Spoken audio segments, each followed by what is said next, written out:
Looks like the gang's all here! Yep, all ready. How about you two? Green and good to go? Paimon's ready!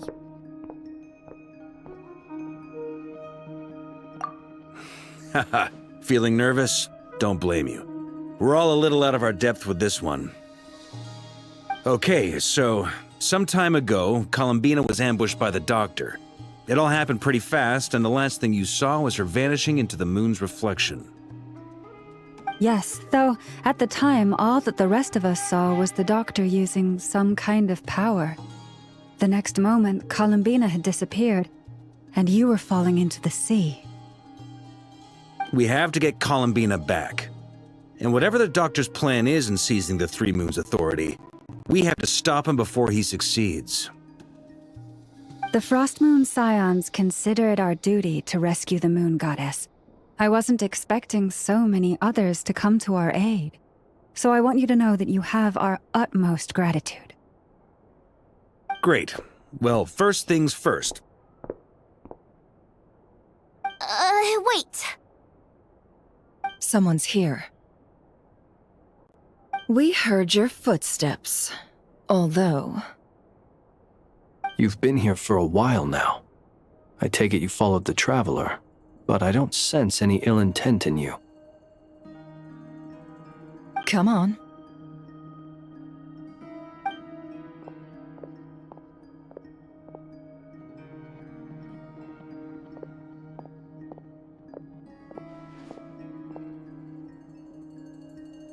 I figured it wouldn't take you long to notice me. I come bearing news from my lady, the Knave. Dottore went through the motions of returning to Snezhnaya, but it was obviously a facade. However, he has not returned to the Kuvaki Experimental Design Bureau, nor has he made an appearance in Nasha Town. Well, in that case, he'll be in his lab way up north. I always wondered why he applied for his own private pad. He was planning this all along. Tell them that Sandrone and I will go on ahead. If they still intend to pursue this matter, they should meet us at the research center in the northern tip of Nodcry. Nice of Columbina's two best friends to think of us. We appreciate the heads up. Our sincere thanks to the Fatui for your aid. Lady Damselette may have left our organization, but at least some of her colleagues remain genuinely concerned for her well-being. Not to mention that the Doctor's increasingly cryptic conduct gives us great cause for alarm. We have crossed swords many times before, but it's not personal. We're just on different sides. We don't lack humanity. And so, as fellow friends of Lady Damselette, it's only right that you should be in the know about this. Arlecchino's situational awareness has saved us a lot of trouble. I'll leave the map here with you. If you do decide to head to the research center, please proceed with caution. And remember, at least while you're in Nodcry, Lady Arlecchino's subordinates are your comrades if you want them to be. This is very accommodating of you. We can't thank you enough. Just doing my duty. I shall take my leave now. If you need us, you'll find us at the Experimental Design Bureau.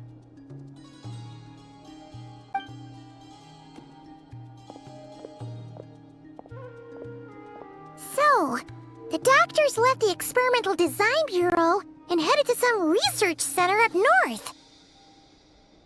Marionette seems to think he's been planning this for a long time. But when did it start? Before he even arrived in Nodcry?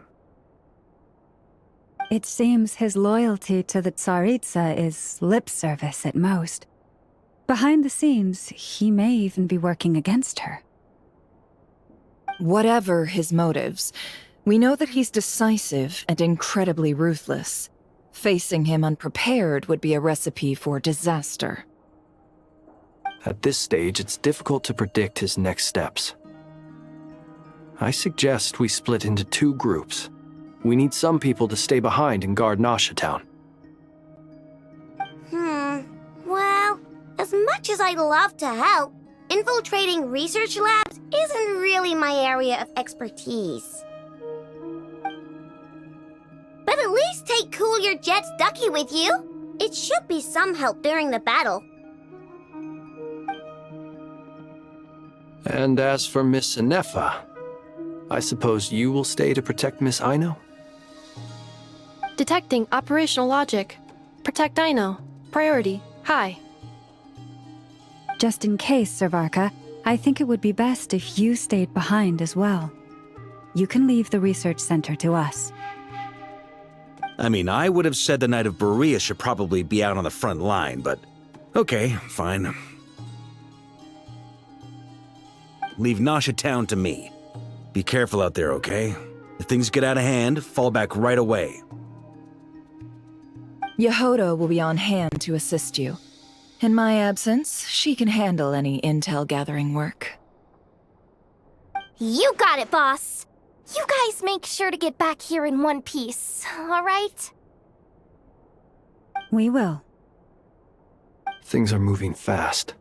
We'd better head off soon if we hope to keep pace. So, it's infiltrate a secret research facility, or... Yeah, alright. Paimon will help out here instead. Sounds like it's gonna be a pretty intense fight. We all have to bring our A game here. So, anything you need to wrap up before we leave?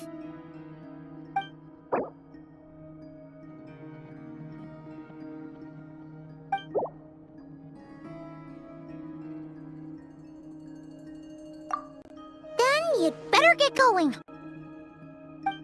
Very well.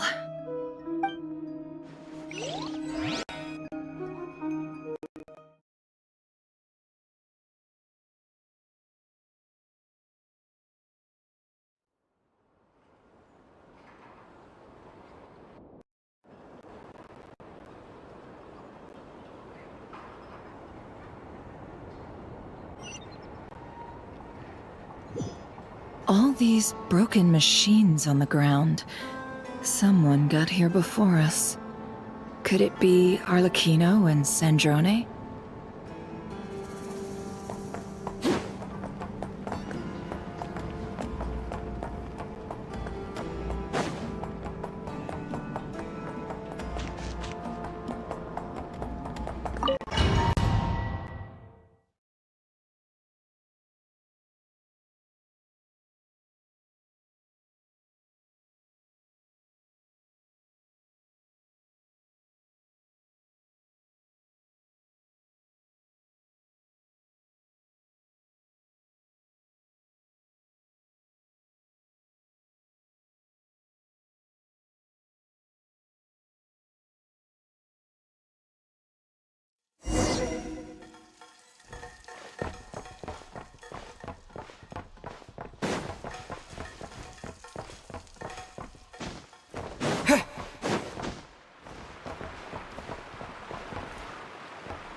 That's quite a welcome party.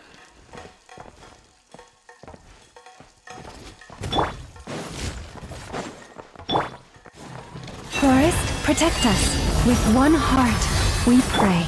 The night cometh.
Lost lamb.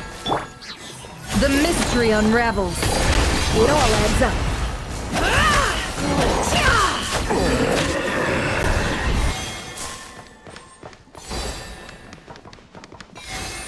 Get back! I said get back! Do you hear me?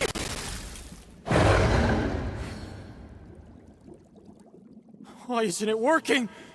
No! Don't come any closer! Don't!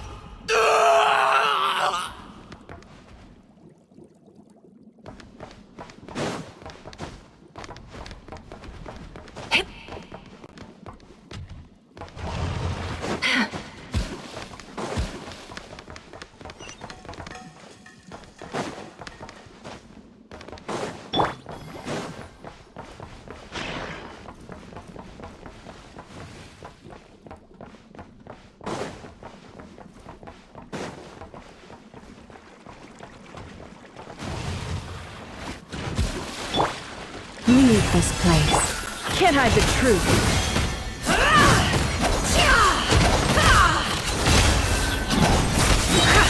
The deception ends here.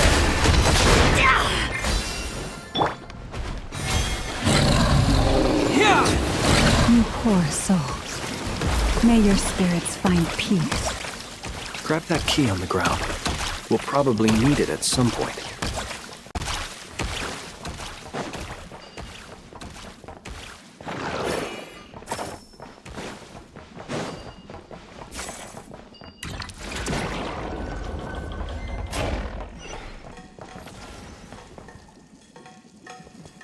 Watch out. There's no way through. Let's go around.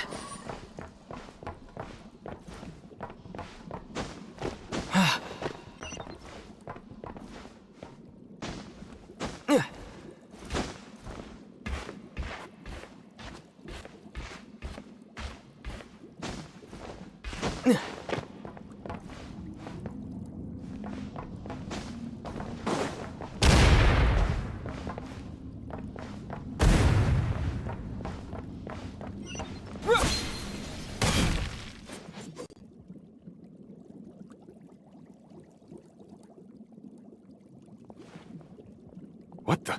Trespassers? Here? What's wrong with you people? We're looking for the doctor, and we understand he might be here. I see you're fleeing the facility. You looking to settle a score with a doctor? Good luck with that. I don't think you have many chances left. Perhaps. But you might have a chance to live if you start talking. 2 other Harbingers had the same idea as you. They're already inside. But what good is it gonna do? The doctor wouldn't do something like this unprepared. Seems to me that you're not too thrilled about being his subordinate. Also, is it just me, or do I sense monsters nearby? If you'd prefer their company to ours, that can easily be arranged. We need to know what the doctor is up to. Please, if you know anything at all, tell me. This is about more than us versus the doctor. His actions could have consequences for all of Nodcry, and perhaps even your homeland, Snezhnaya.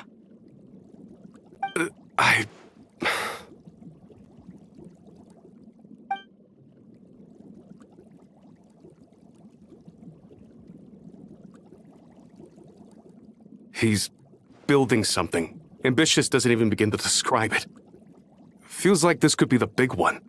God knows how long he's been planning it. A while back, he told us he'd be returning to Snezhnaya.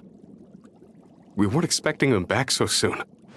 This time he brought some gemstones with him, or something. 2 of them.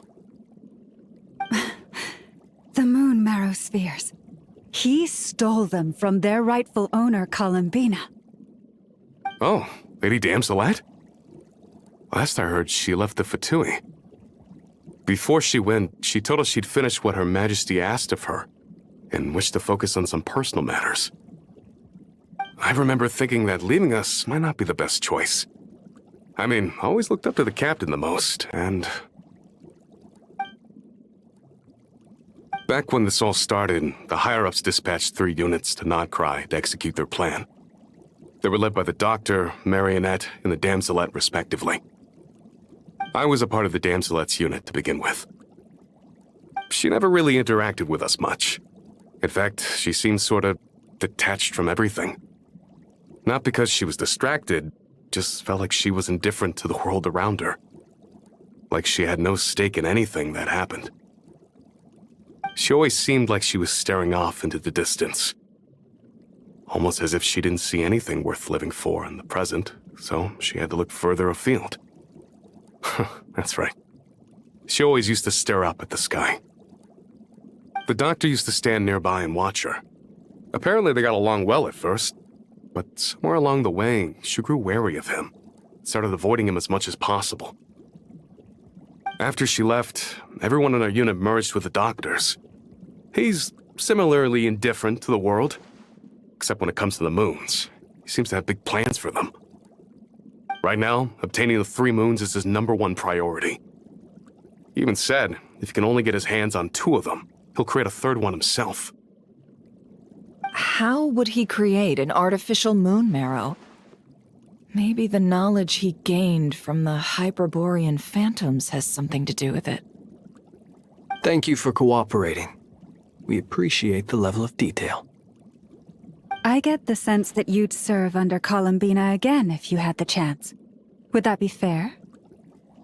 No, she's no longer a Harbinger.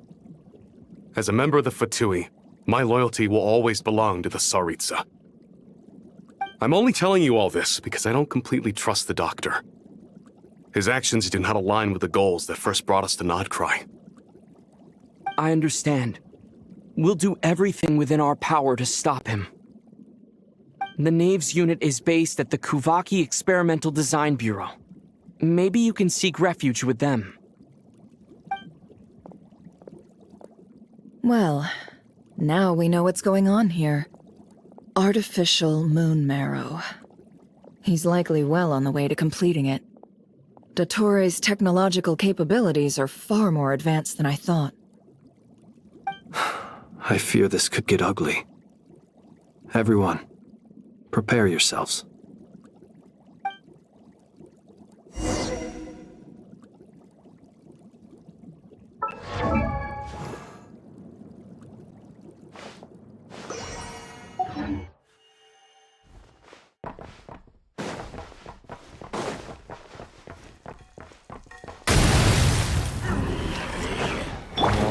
Receive my blessing for the everlasting forest.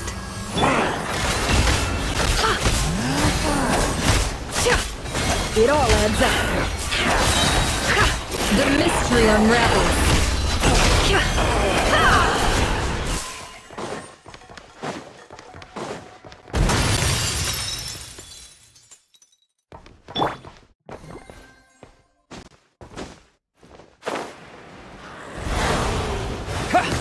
Wipe out!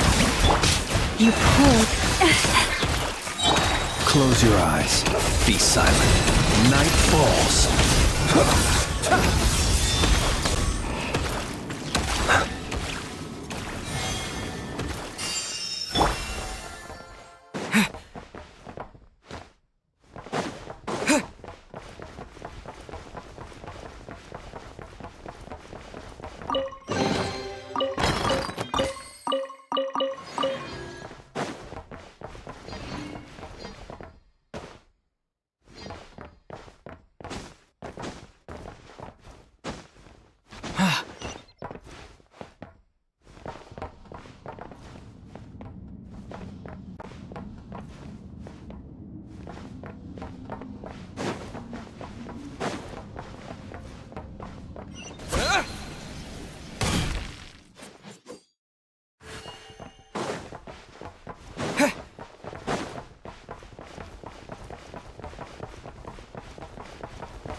Welcome, one and all.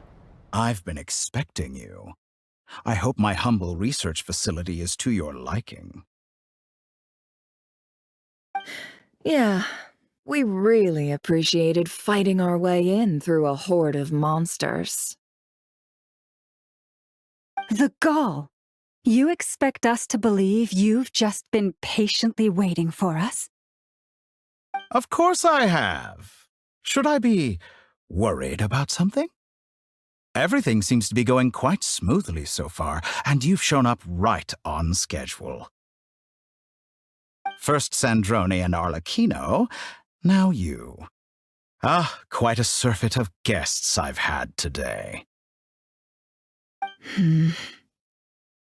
If you were looking for them, I should probably mention that Arlecchino disappeared as soon as she entered the facility. As for Sandrone, why, she stood right here only moments ago demanding answers from me at the top of her voice. Hardly out of character. She never was one for basic courtesy. But I have to admit, I was a little surprised to see her showing concern for someone besides herself. Does everyone you associate with undergo such a change in temperament? Speaking as a researcher, I have to say, it is not a change for the better. It threatens one's ability to remain objective. Well, since you ask... So you've got your hands on the moon marrow, and now you're claiming godhood. Don't you think that's a bit of a stretch, Dottore? I must protest what you are insinuating with that phrase, claiming godhood. I am not claiming anything. I am stating a fact. You're a researcher.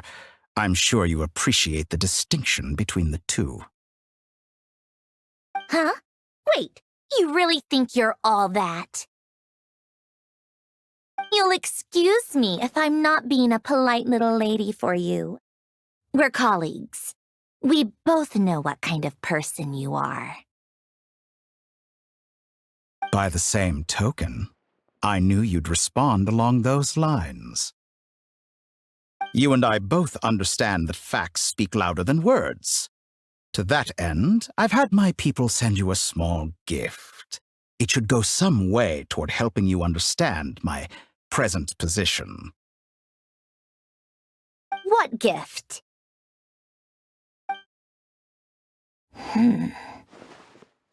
Where have all your troops gone? Who knows? Perhaps they are already marching toward a new world, following in the footsteps of an unknown god. As vulgar and arrogant as you may be, dear Sandrone, I have no intention of taking out my displeasure on your subordinates. They will enjoy equal rights to my own. You sent your people to the Experimental Design Bureau? That's the Tsaritsa's property! Yes, and I am very mindful of Her Majesty's instructions. But you know full well that they do not conflict with my present goals. In which case, all I'm doing is conducting another one of my experiments. Is there a problem with that? Now then, you have a judgment call to make. Am I simply lying to stall you? Or is it possible that every word I am saying is the truth? In which case, your subordinates really are in danger. So now you've turned on fellow Fatui soldiers. You're completely insane. I have set a new rule for myself. Each person gets one chance. Naturally, that includes you, Sandrone. If you wish to leave, I won't stop you. We are colleagues, after all. Scumbag!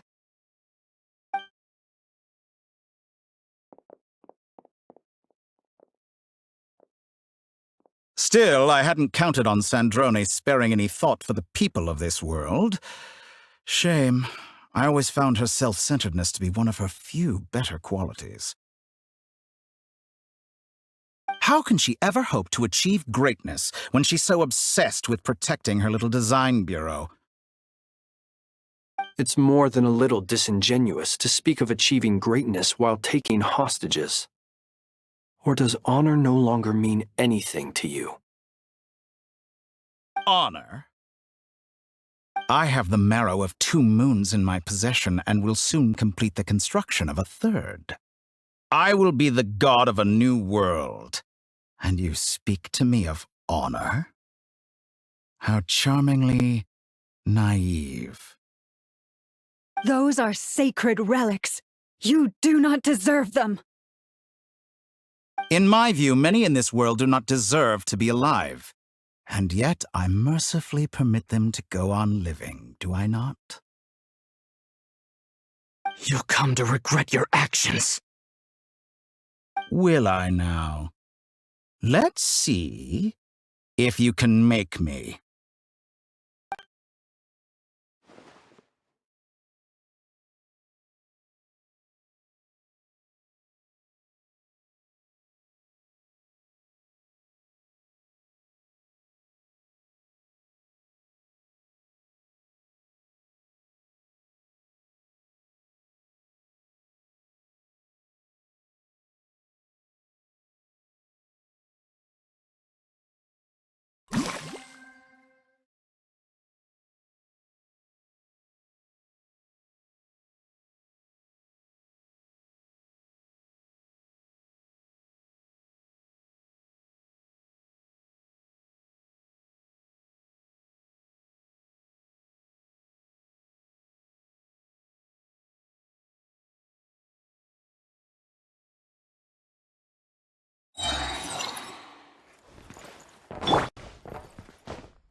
Lush as the moonlight.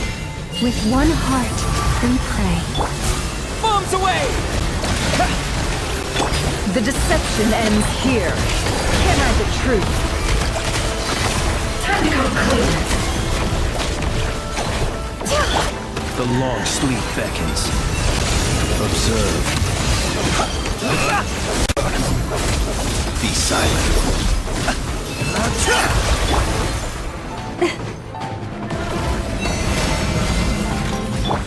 Go! Target acquired.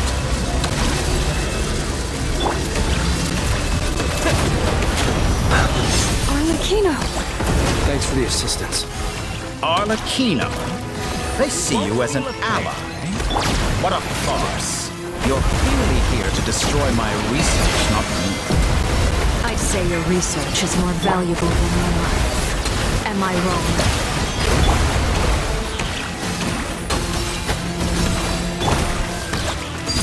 Laid bare.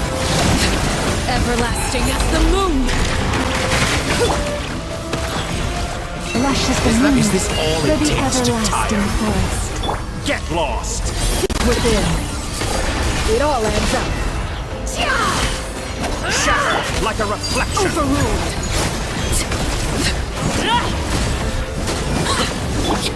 Forest, protect us.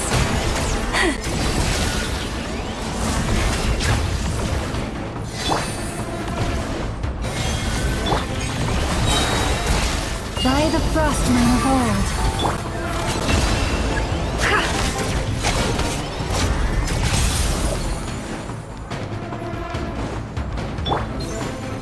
Branch into song. Wipe out! Water jet! Close your eyes. Get To lost! dust. Be silent. Laid bare. Witness my lies. Transfixed. Lush as the moon. A great transgression. With one heart, We pray. Dottore is too powerful with the artificial moon marrow in his arsenal. Fighting him is futile. Quickly!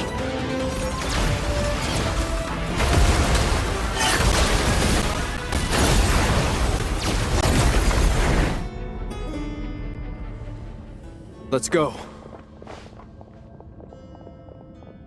I've always thought it is wiser to flee than surrender.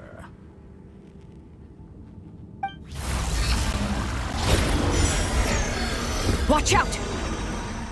What the? Forget about me!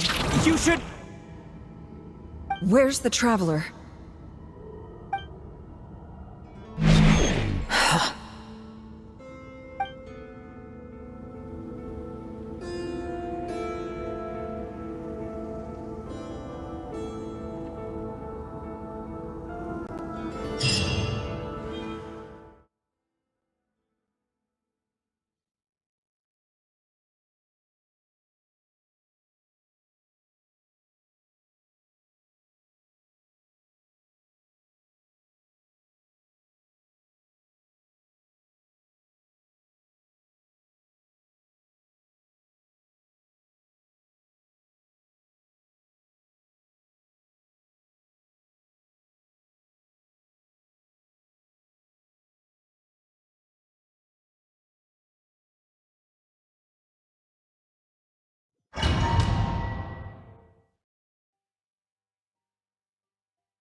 What just happened? Nasha Town? How did I get here? Strange. I remember being trapped by Dottore during the battle. And now all of a sudden, I'm here. Something weird is going on. I guess I'll start by exploring the area. Huh? Traveler? What brings you here at this hour? Huh? What are you in the mood for today? A hot dog? Or something else? We've got some special discounts at the moment. Want to see the menu? Sorry, I'm not hungry right now. Ah. Well, feel free to take a seat for now. Let me know if you change your mind. Everyone seems to be acting normal. Am I just overthinking? Oh, darling, look who it is. One of our regular customers. Get the Traveler something to eat, would you, dear? Wait, why is he talking like that? Well, I'd love to, but can't serve a customer unless they order something. Anyway, I take it your business is wrapped up? Yes, thankfully. It was a long trip, and it's left me feeling pretty exhausted. But the upshot is, I won't have to leave again for a good while. We can have some quality time to ourselves. Wait, these two are a couple? I see some kids around too. I didn't know they had a family. Hey there! I haven't seen you in ages! What's keeping you so busy? I've been looking forward to playing with you again. You forgot already? You're silly. Daddy brought you over to our house recently. We had some snacks together. What is she talking about? We've had a lot of customers over the last few days, so we've been real busy. And like my mom always says, some people are more than just customers. They're friends. Oh, another customer's arrived. I better go see what they want. This is all wrong. I never once heard the owner of this restaurant talk about their family. It certainly isn't a family-run business. And that child? I don't recognize her at all. Could this be a false memory? Very good. I knew you had it in you. Aren't you going to try the house special? When did he show up?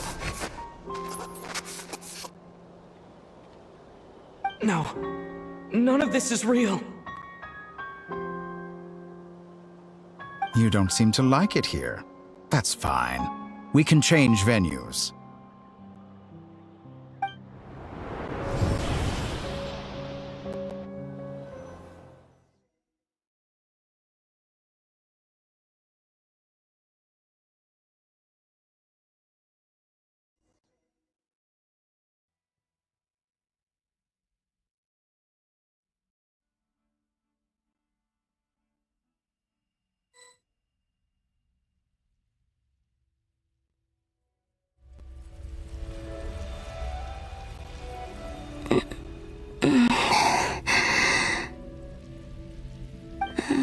I'm still alive. Where is this place? It took all my strength to open the moon gate, and then I leapt into it.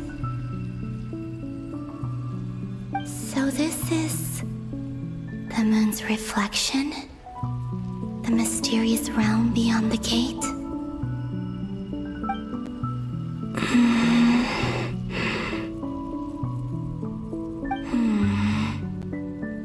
I can't sense anything. I guess I could try opening the gate once more.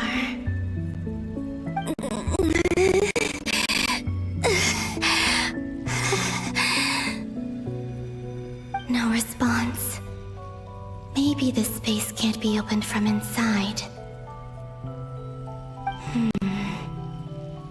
If this was the space that killed both Revier and his lover, then why am I unscathed? Or... no, I'm not unscathed. Even the air here feels frozen in place. There is nothing here with which I can restore my power. I should conserve my strength and proceed with caution.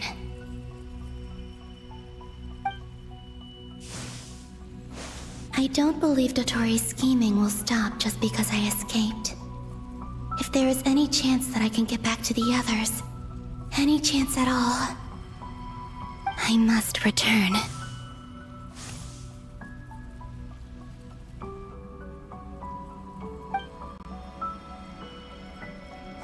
Emptiness, silence.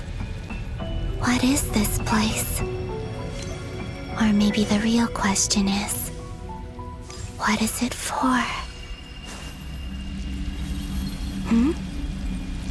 What's this? Looks like it responds to my power.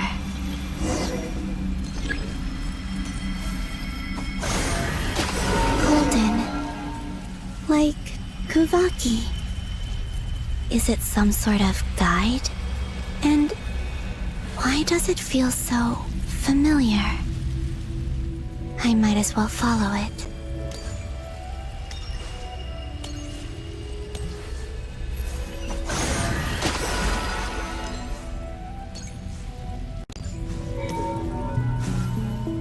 Where does this lead? Could it be the exit?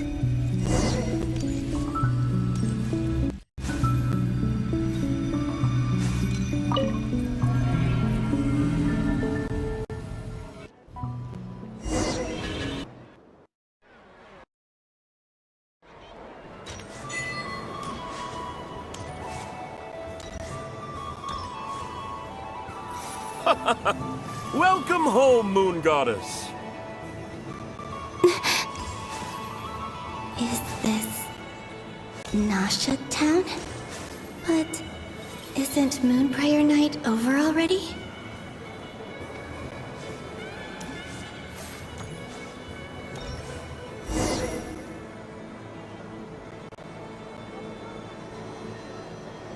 Goodbye for now, Columbina. I hope you have a wonderful night. I will.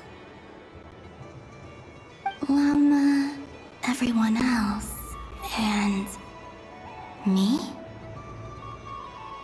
Are these My memories?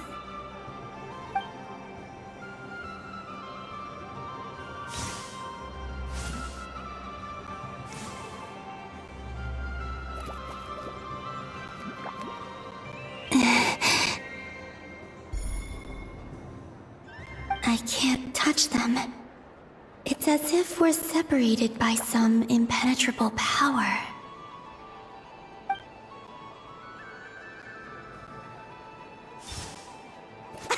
Over here! Over here!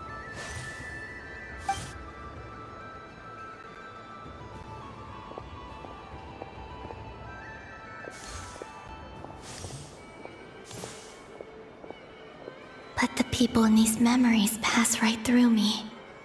Just like when I disappeared. If only I had known what would come to pass after that. Even so, I should still take a look around. Just being back here, it gives me the strength to keep going.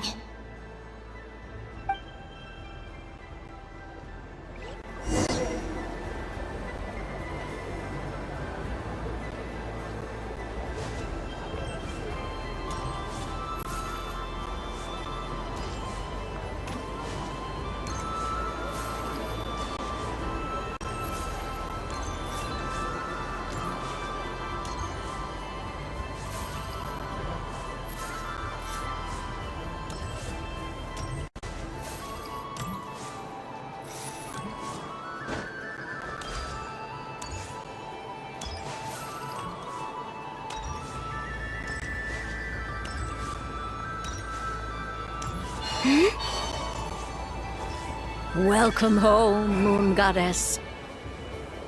Oh, you're the genuine article. Alice was right. This moon prayer night was worth watching after all. Oh, yes. That was the fortune-telling stall run by Barbeloth from the Hexen Circle.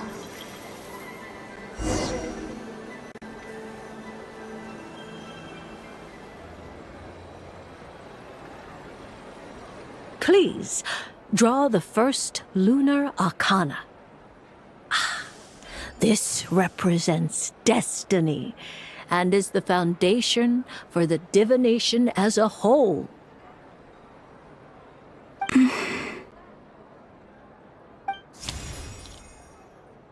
My destiny. I believe the card I drew was the moon. Now that I think about it, Barbeloth's divination was absolutely right. It's almost time to draw the last card. The one that represents the future.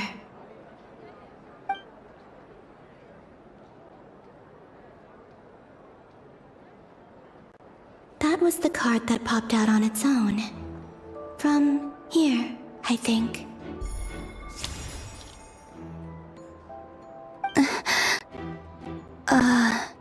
Kuvaki Pulse?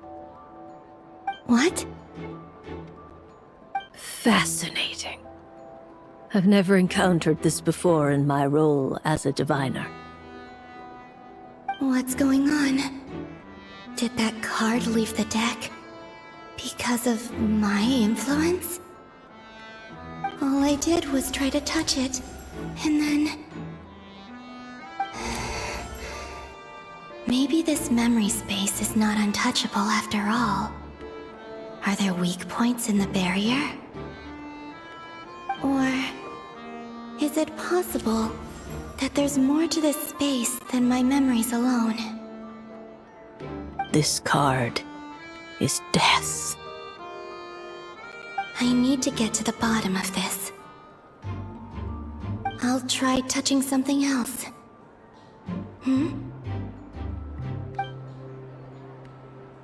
Is this the wind?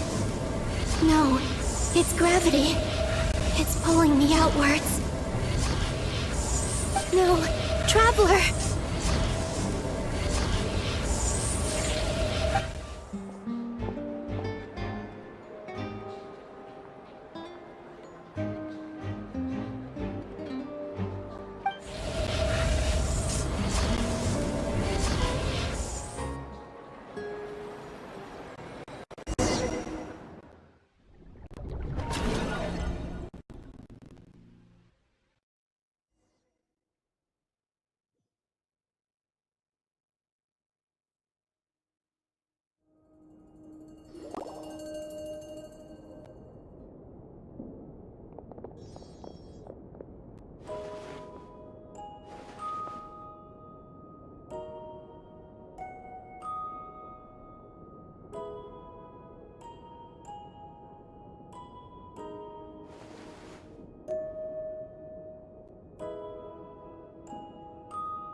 Paimon, listen to me.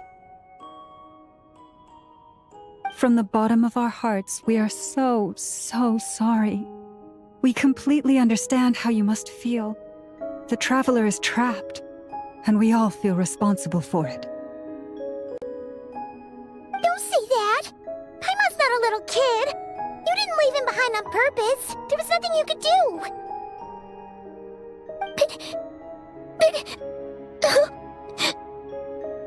He's all alone in there! What if something happens to him? What are we gonna do then? We've barely spent any time apart since we met. Is he gonna die? We must find a way to rescue him.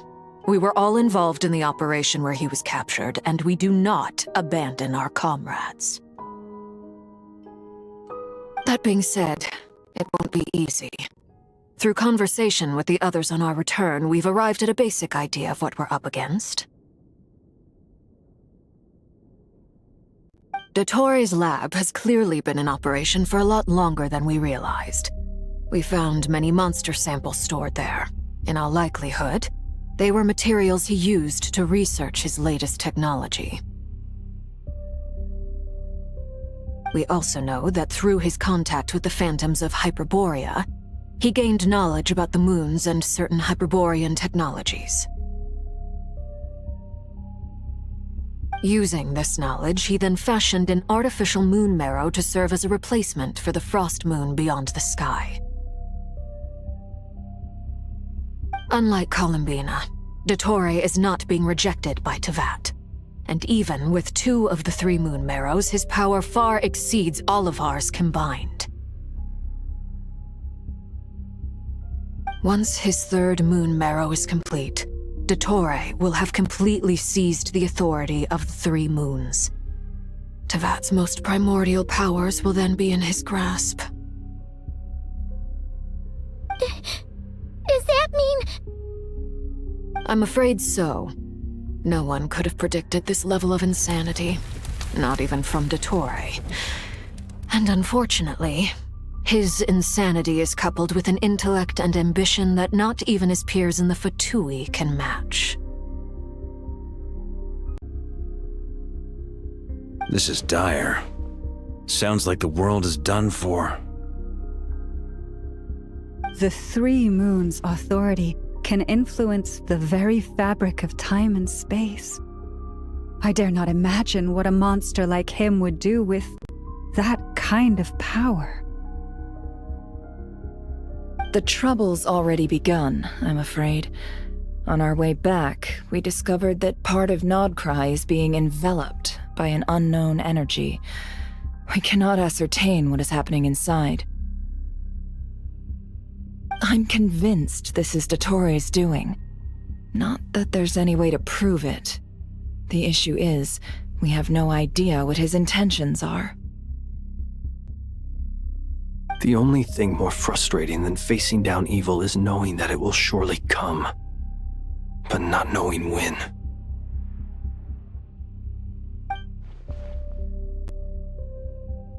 The Doctor is guilty of numerous crimes in Mondstadt as well. One of our knights, well, former knights, his father was murdered by Dottore. His ideology and methodology are a danger to everything in his path, from individuals to entire nations. He does not feel guilt, even when he acts against his own people. He doesn't see them as his own people, that's why. People like him see everyone else as beneath them. Right. He views other people only in terms of how they can benefit him. That's the basis of all his social connections. Granted, he's hardly the only harbinger to pursue their own interests. We all do. And Her Majesty is gracious enough to permit it. Still, her mercy has its limits. Dottore's actions have gone beyond even what the Fatui could have imagined. Usurping divine authority to become a god.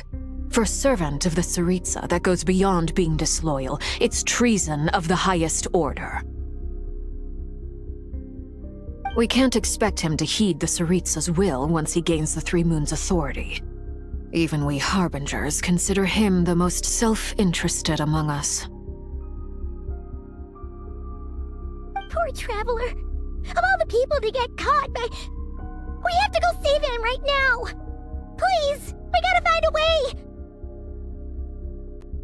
Paimon, I promise you, we are with you all the way. I get how you feel. I do. But it's gonna take more than strong emotions to take down an enemy like Dottore.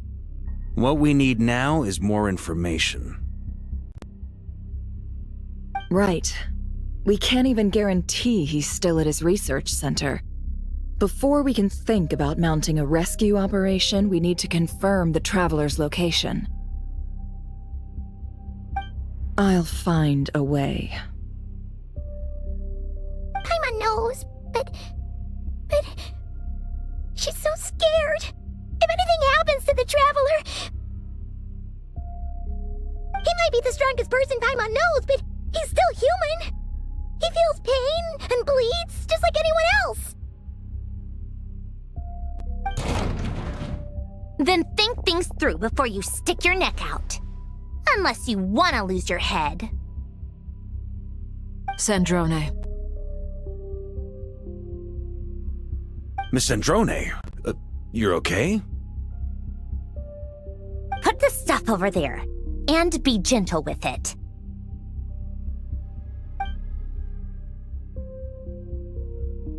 Am I okay?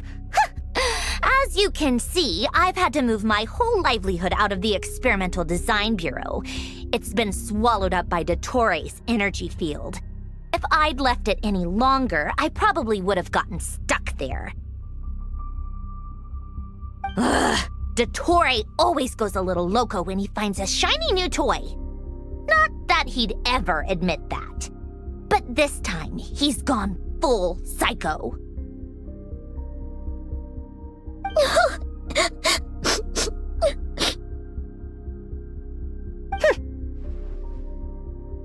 Just go ahead and cry already.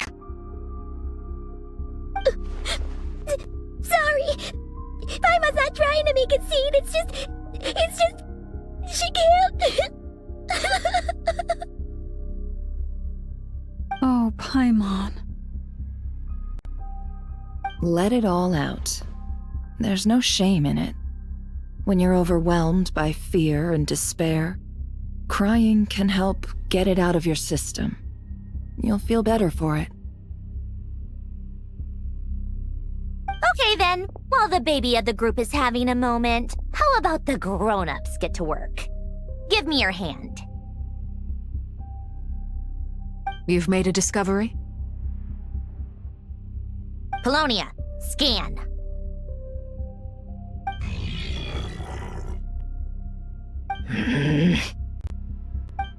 You, hand, now. Oh, I thought you'd never ask, my lady.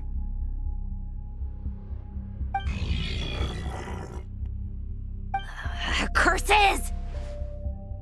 You're next, then you.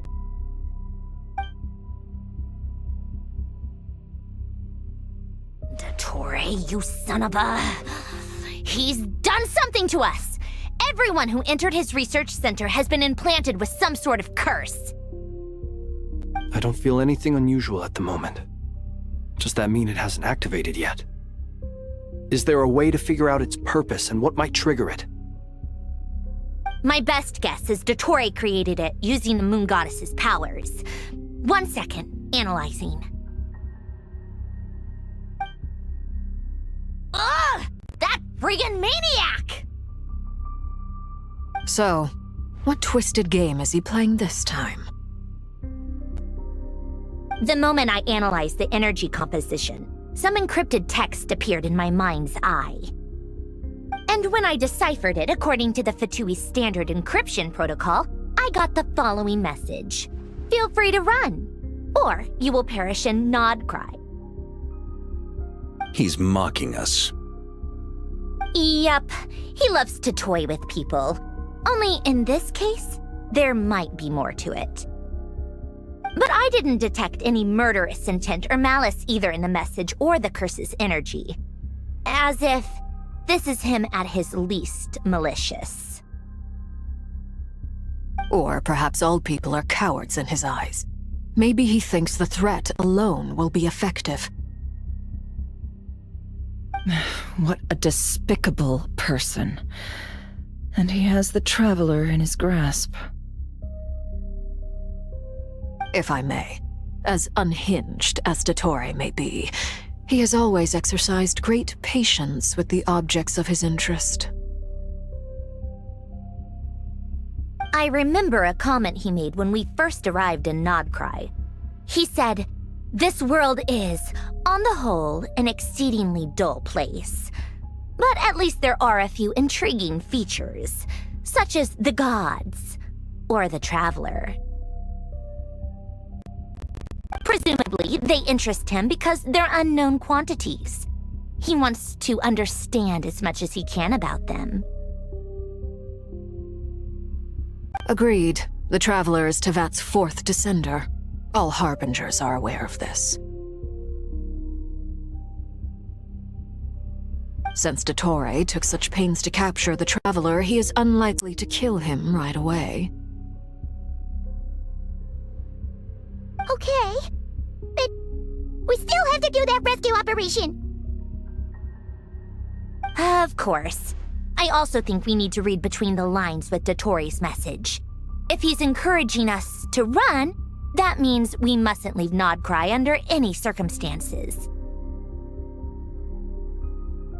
My guess is, his curse will only trigger if we leave.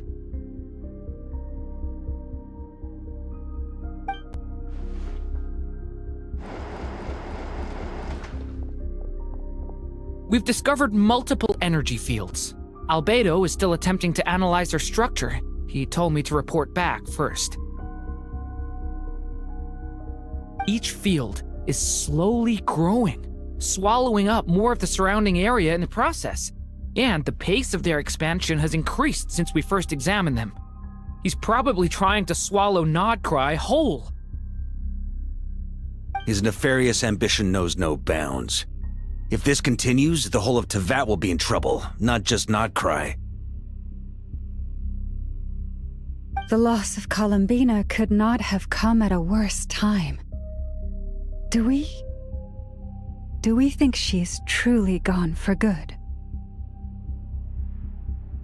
She entered the space beyond the Moon Gate, knowing what became of Rerir and Thelindis. I'm sorry, but I fear the odds aren't good. Don't be ridiculous. If I know her, she's busy finding a way back as we speak just so she can annoy me. She isn't dead. Whatever has become of her, the fact remains that we are two comrades short on the eve of a decisive battle. We need to find out the Traveler's location, but there is also other work to be done. Agreed. Whatever Dottore's planning, we have to get the local populace somewhere safe.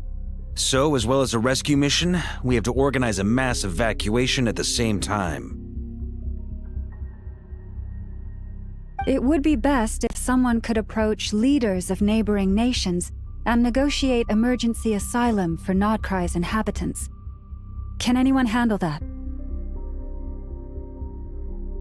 Snezhnaya is one option. I'll see what I can do. This would be so much easier if the Traveler was here. No! Stop thinking like that, Paimon. Paimon will join you. She's pretty well connected thanks to the Traveler. Maybe it'll come in handy.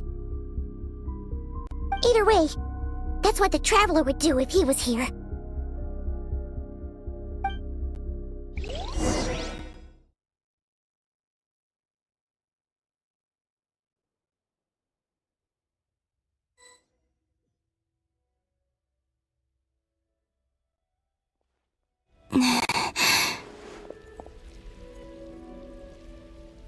Back here again. That gravitational force that pulled me back. Is this where it came from? When I saw that memory of Moon Prayer Night, I think I influenced reality. Was it just a coincidence? Or... if only I could have sent the others some kind of warning on Moon Prayer Night. Maybe we could have stopped Dottore.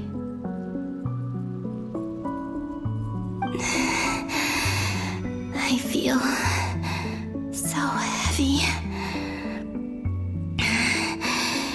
Does entering that space consume a lot of energy? Well, even so, I have to keep moving forward.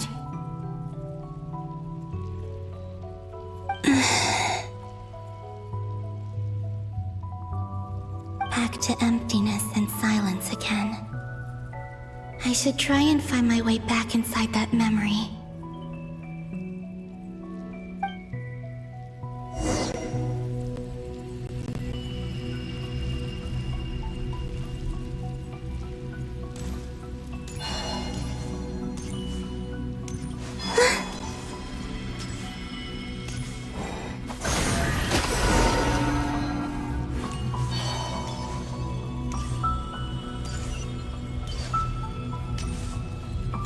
The entrance from last time isn't showing up.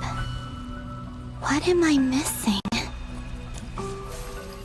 Looks like I need to gather these scattered fragments.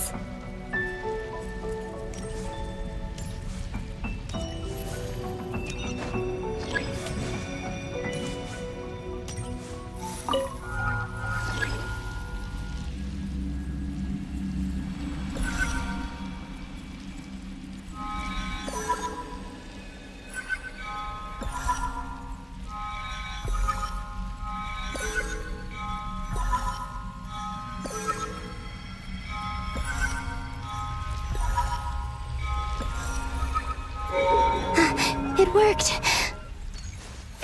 Hopefully I can stay inside for a bit longer this time.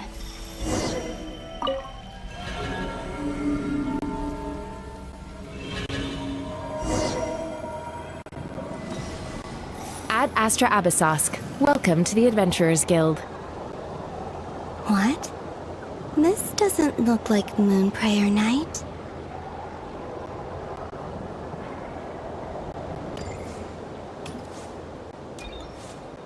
Extra, extra! Latest issue of the Nausea Express! I don't think I've ever been here. Maybe this space isn't comprised of my memories after all. There aren't any festive decorations around. Is this Nausea Town after Moon Prayer Night ended? Did Dottore's plan not affect the town? Or is no one aware of what happened because he used the Three Moons' authority? Let me see if I can influence anyone else.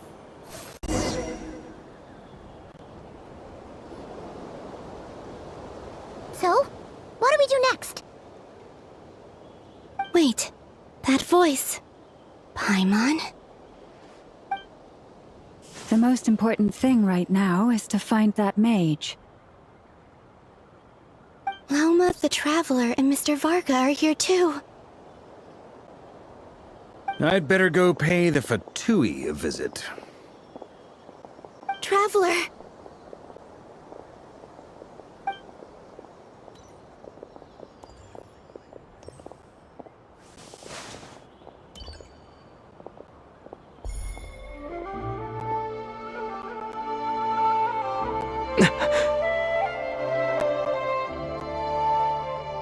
Columbina? I made contact. It's me, Columbina. Huh?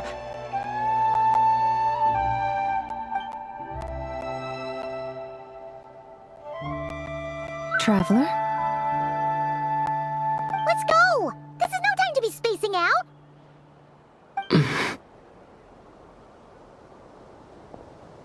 Huh? Wait a moment.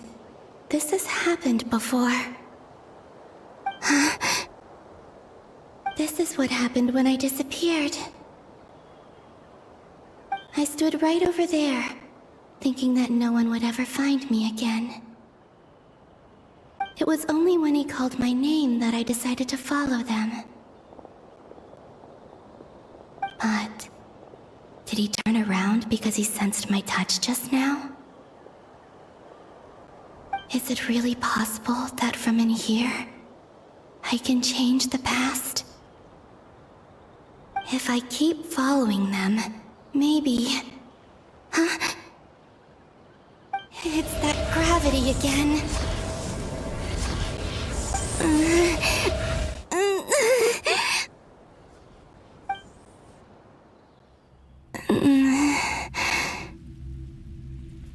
Every time I influence reality within that space, this force intervenes and pulls me back. It's as if it's trying to stop me from leaving.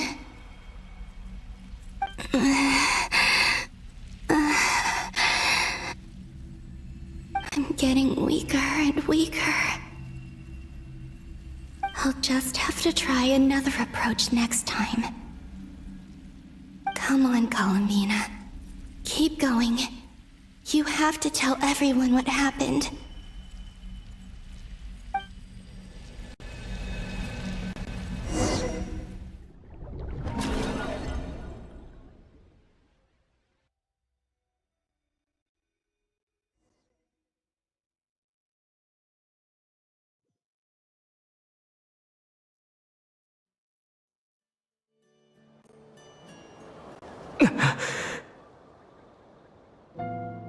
Suddenly, I've been plunged into darkness.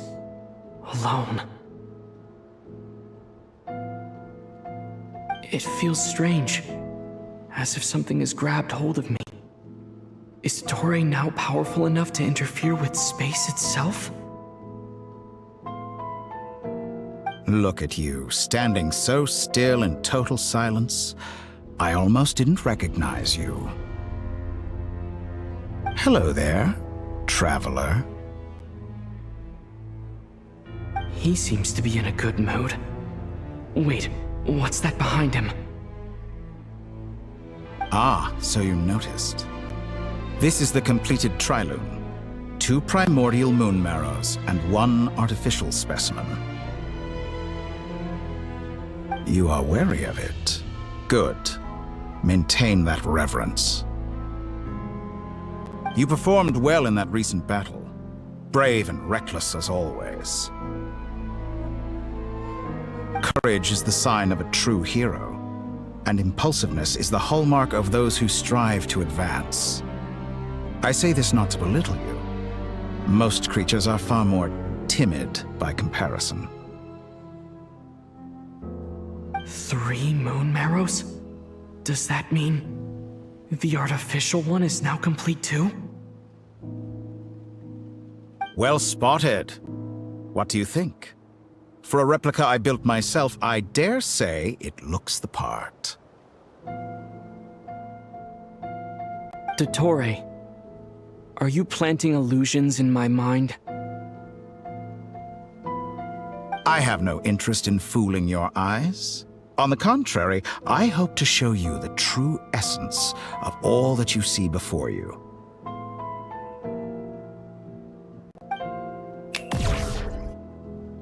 Is this not a beautiful city? People live in peace and find joy in their work. The streets are safe. People can even leave their doors unlocked at night. You might say it is the Elysium everyone dreams of. All available data indicates your values and worldview conform with the mainstream. This kind of society should be quite to your taste. False beauty is deceitful. Lies are to no one's taste. I wonder, is it your moral standards that are too high, or your expectations of reality? Answer me this. If someone existed in a sweet dream from the moment they were born, a dream in which they never once felt pain, which do you think they would consider superior? The dream or the reality? That's pure sophistry. It has nothing to do with your actions. As I suspected.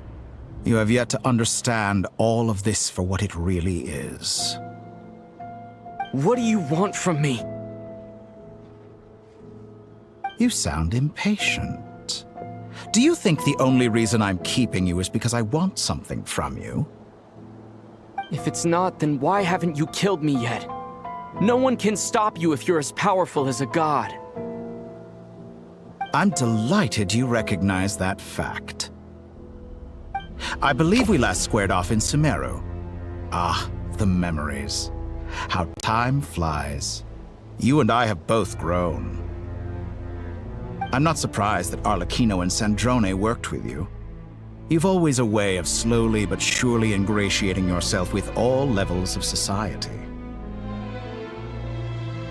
People laud you as a hero, but I suspect there's more to it than that. Oh, but to be clear, I don't say that to flatter you.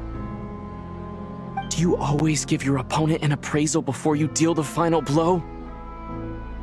Call it a long-time habit. I'm a researcher, and one of my duties is to give an objective assessment of my subjects. But you misunderstand. We are not opponents. Not at this moment. I just want to talk. Think back to Tartaglia, Arlecchino, Capitano, Colombina, and now even Sandrone.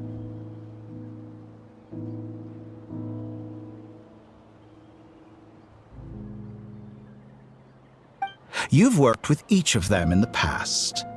I believe you can work with me as well. What makes you so sure? Well, why not? Should the good associate only with the good and the bad befriend only the bad? I like to think we could have a more mature relationship than that. Surely you don't think all your relationships are grounded in friendship or shared ideals? People come together because it benefits them to do so. If you think of the people you admire, you must surely admit that they have provided some benefit to you. Morality, ambition, dreams. People have plenty of words to embellish the nature of their relationships.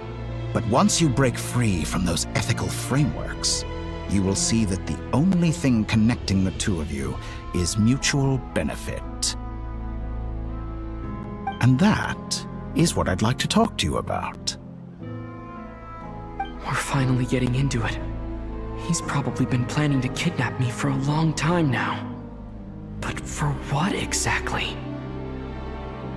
He has the authority of all three moons. I won't be able to gain the upper hand in a fight. Best if I pretend that I'm willing to negotiate for now.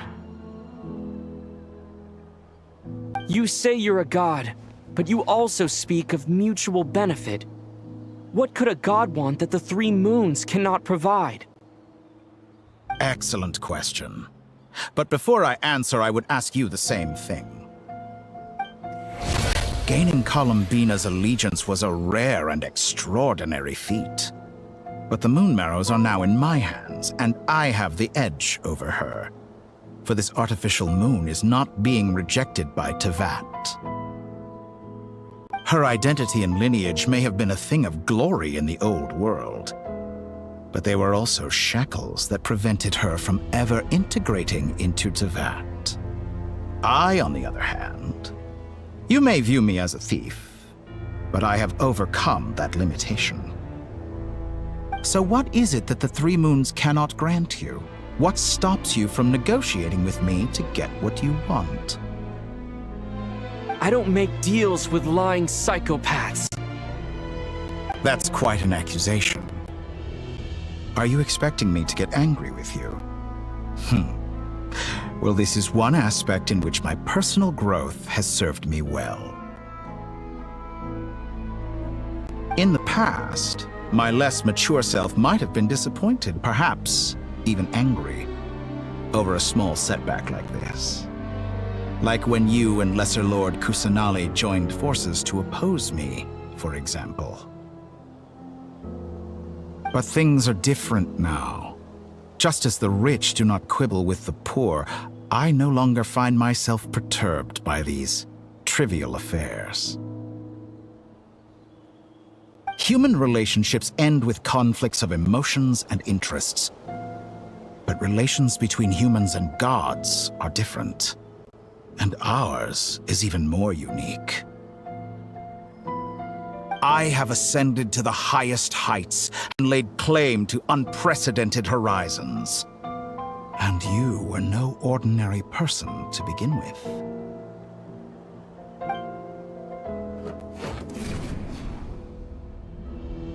Allow me to show you the world, Descender.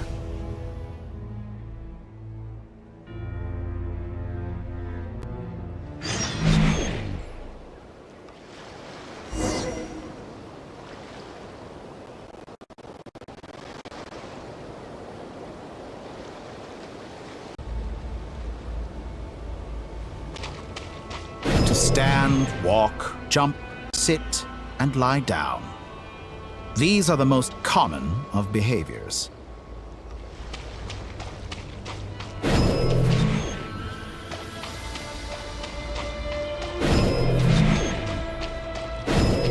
Have you ever wondered why we were born following such laws?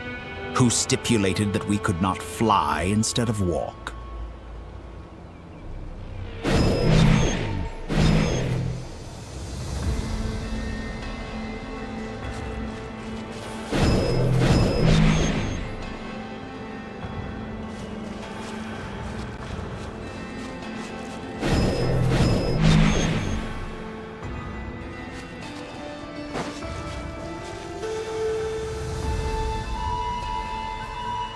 Someone of your talent and experience must surely know of the four great rulers who serve the heavenly principles. They govern life, death, time, and space. One wounded by a blade will die from blood loss or infection, and one who falls into a lake will drown in agony. The elderly wallow in solitude, and the solitary age faster. Eventually, new life is born, only to embark on the same path of suffering. These four divisions anchor the world and shackle those who live in it. But they themselves transcend its boundaries, squandering the power bestowed by the heavens. All who live yearn for equality, but unless the gods prostrate themselves and profess that they are mere servants of the living, equality can never exist. Who makes the rules we must live by? Who has the right to restrict us?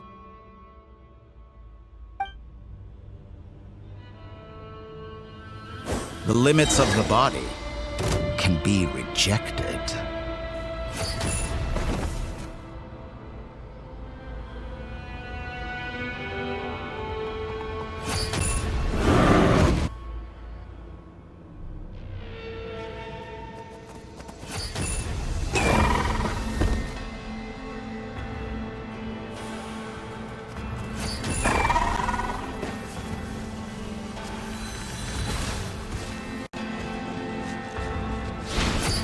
How does it feel to be among those with absolute power?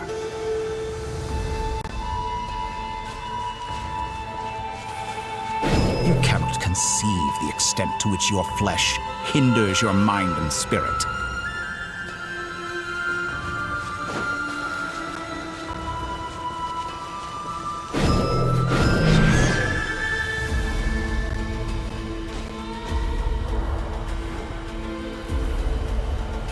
Only by discarding our useless, primitive eyes can we perceive a new world.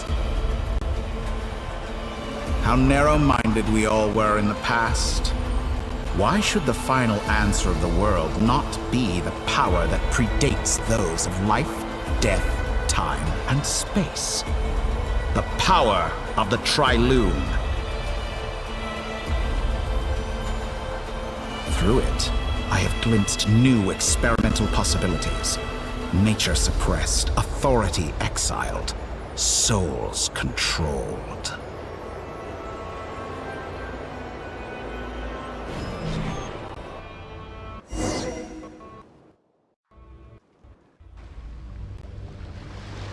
You know, I heard recently that a group of critics reviewed countless stories and drew an interesting conclusion. They found that it is more often than not the villains who strive tirelessly to push the boundaries of progress. In fact, long before this, someone voiced a similar idea in an academia editorial. I felt a great affinity with this perspective.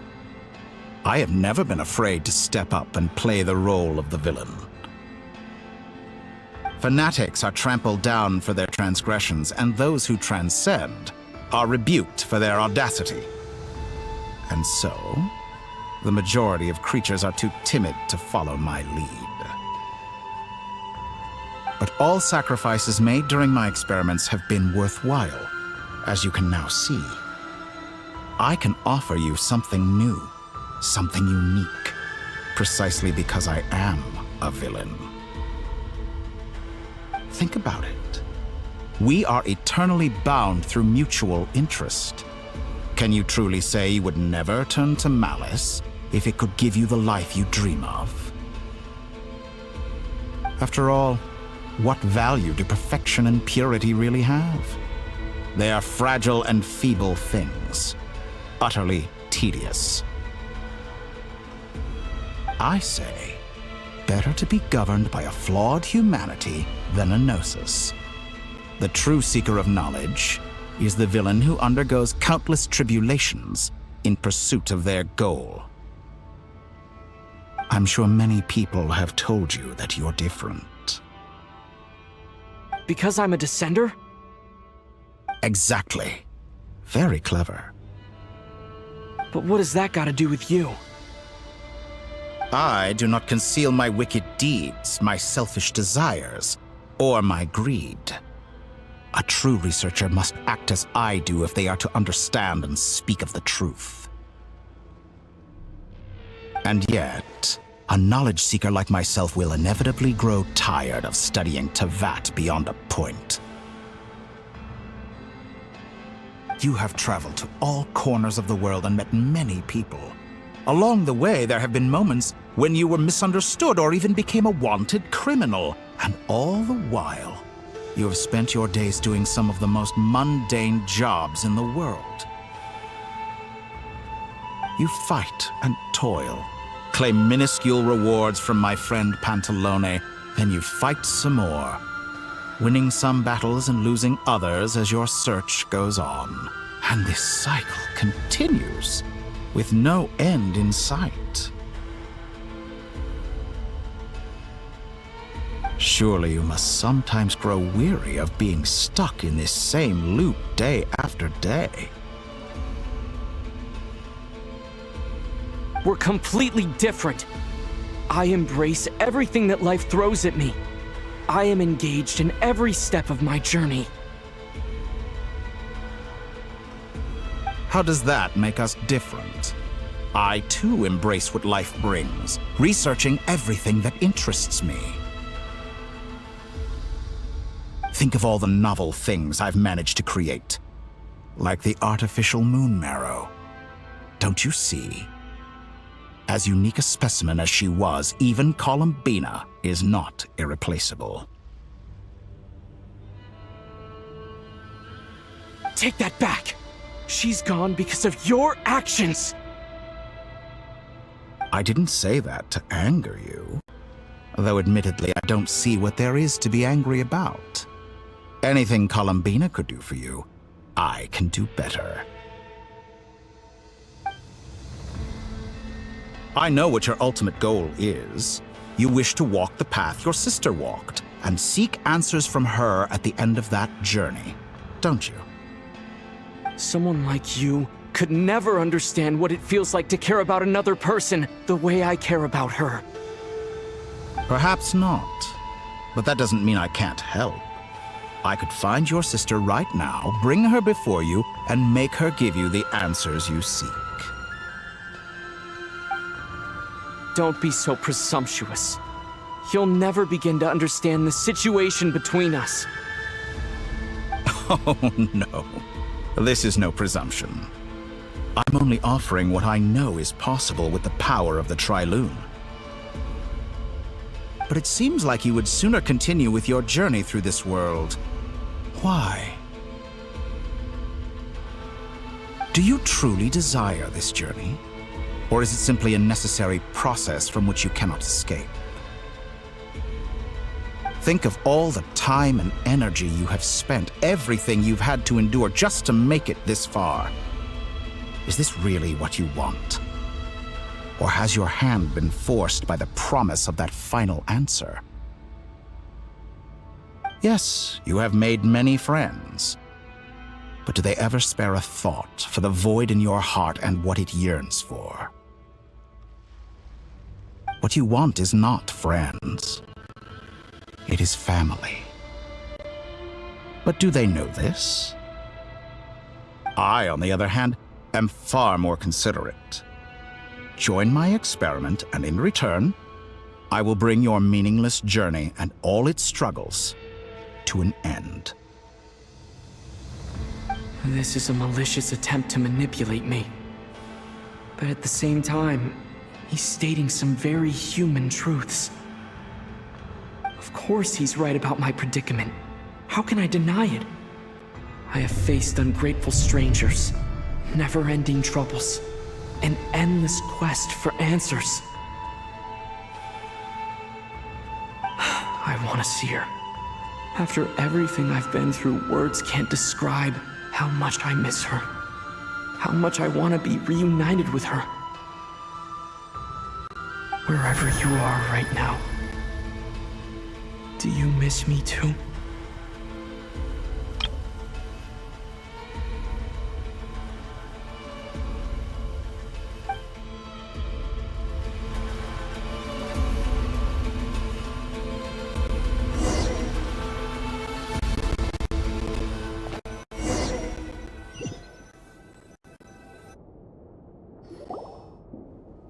All right, everyone.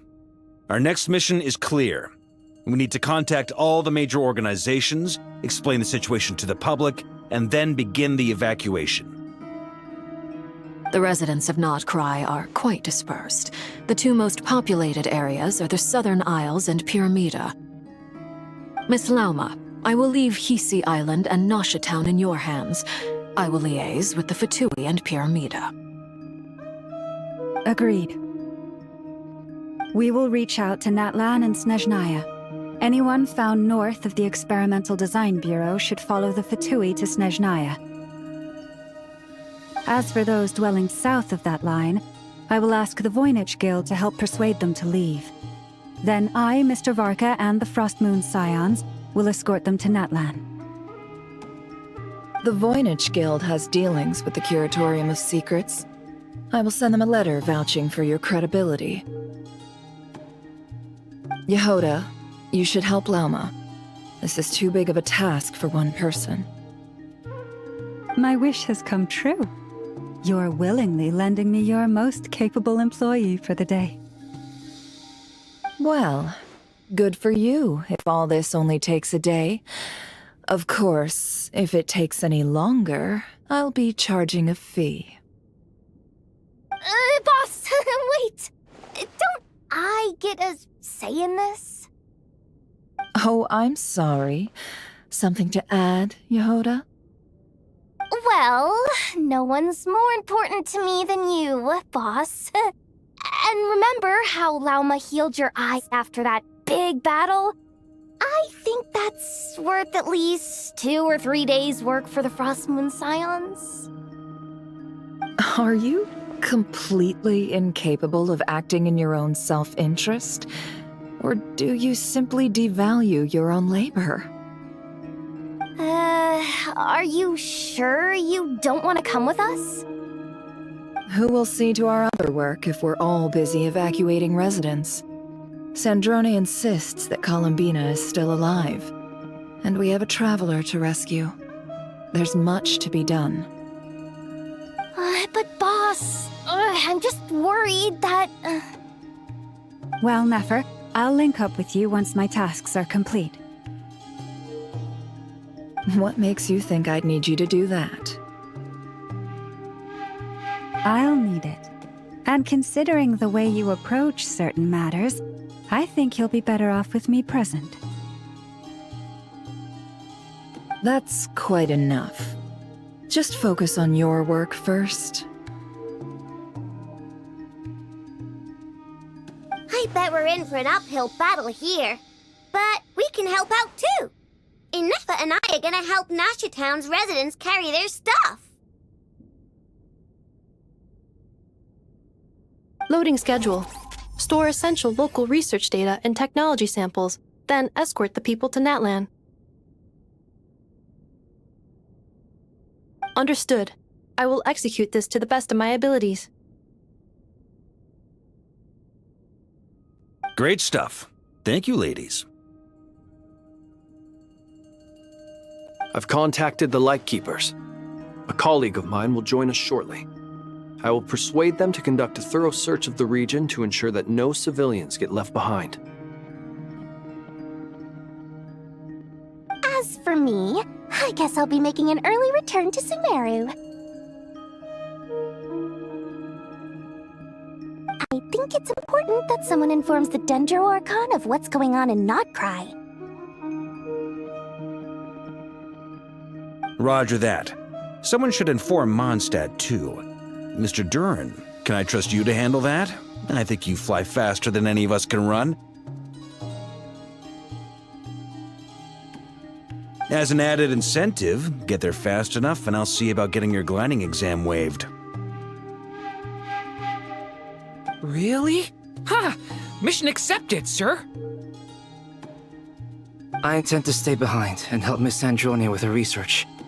She has some alchemy-related questions that she'd like me to explore. She recognizes your expertise, then. I wish you a fruitful collaboration.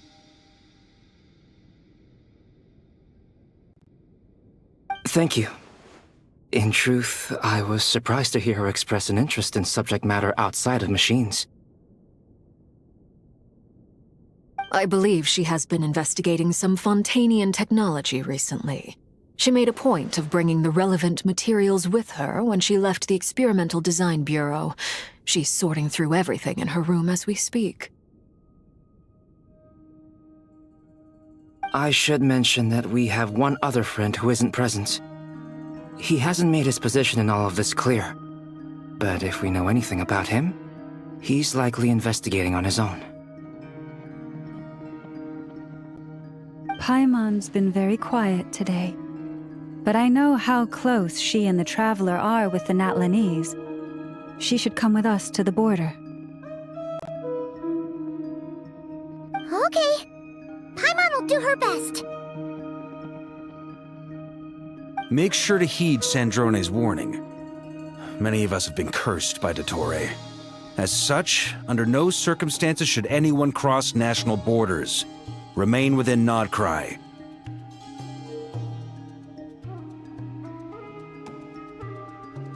That aside, personally I have faith in Columbina. Things look grim, sure, but who knows how it'll play out.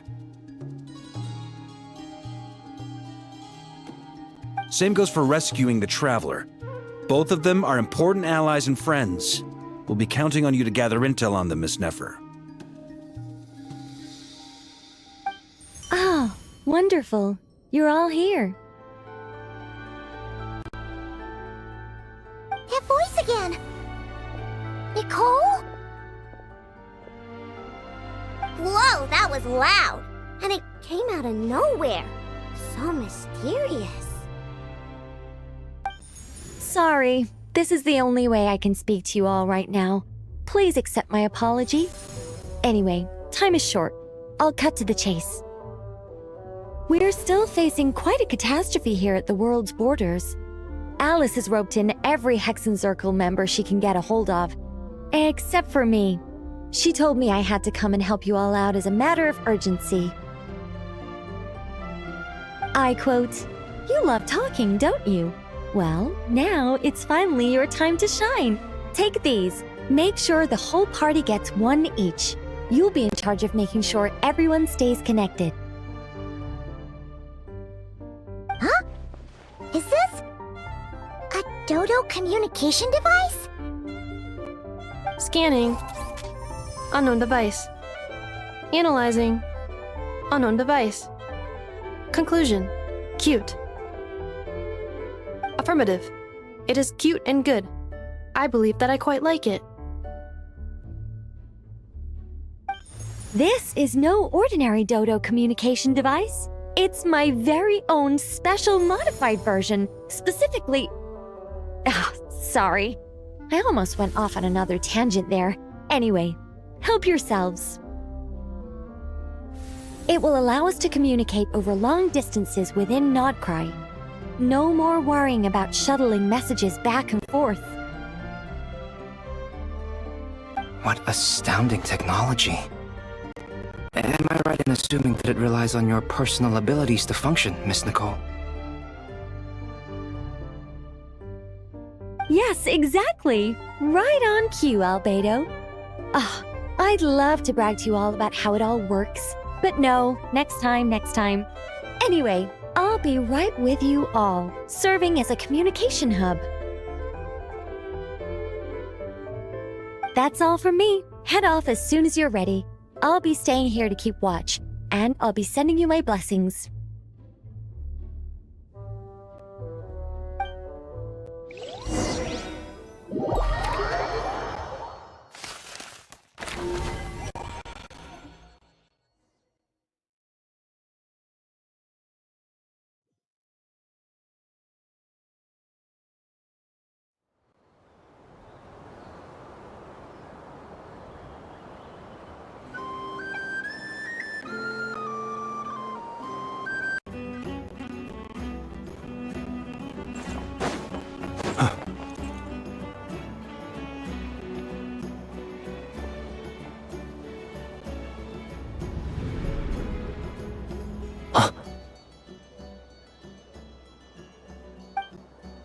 Ah, Sir Flint.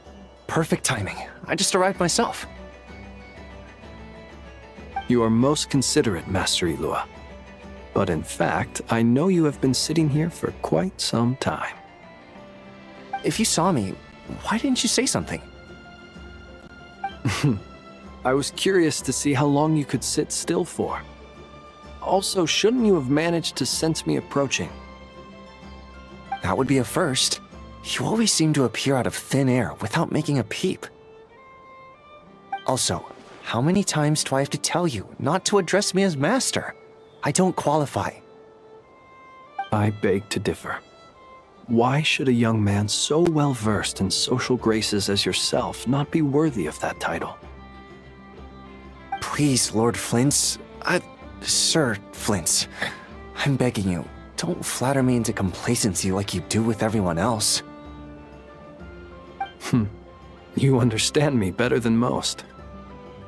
My newest acquaintances tell me I love complimenting others. What do you think? I think they don't understand why you do it. You just love puffing people up till they're a big, happy ball of hot air that floats away into the sky.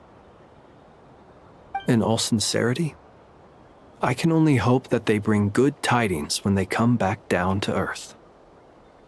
Is the situation that bad?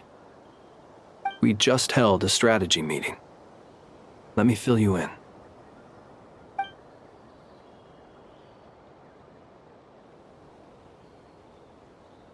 In short, we need everyone gone from Pyramida.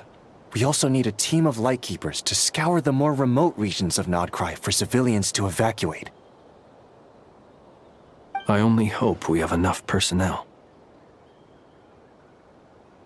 We do. Old Man Nikita will definitely help. And we can recall anyone out on patrol to focus on this instead. Good. I'm sure you and the others will make short work of this. Now, don't forget. Once you've completed this task, make sure you and the rest of the team evacuate to either Snezhnaya or Natlan as well. Flint's? If you've got something to say, Master Ilua, why not guess what I'm thinking right now? You mentioned that you have something else to deal with later.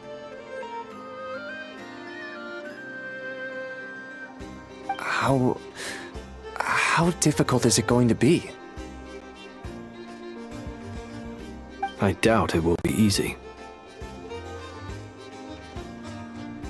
I know you're a Lightkeeper, and it's your duty to protect others in times of crisis. But I have a feeling that you'll be walking into grave danger.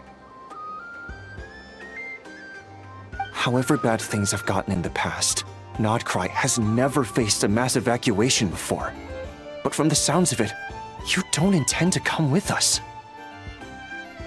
I don't mean to pry, and it's probably none of my business. But whatever it is you're intending, you don't have to go through with it, you know. I've been afflicted with some sort of curse, and I'm told it may well trigger if I set foot outside of Nodcry. As such, I cannot leave. I have to act, if for no other reason than to fight this curse. What? No. Why? Why would anyone want to curse you? There are plenty of people out there willing to trample over others in pursuit of their own goals.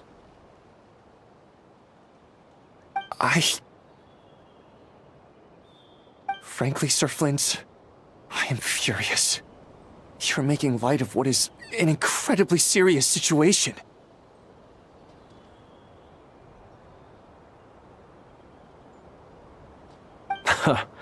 Indeed I am. And? And what? I told you, I'm furious about this.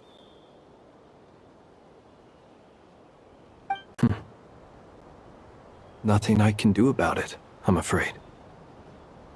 Things happen, and we just have to deal with them.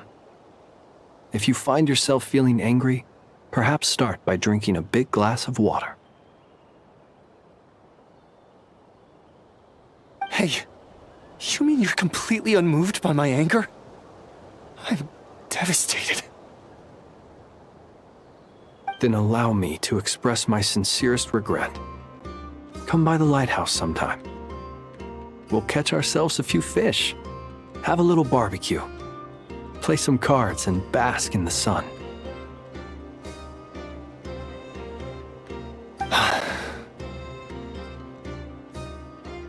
Maybe I need to spell this out. Lean in a little, Flint.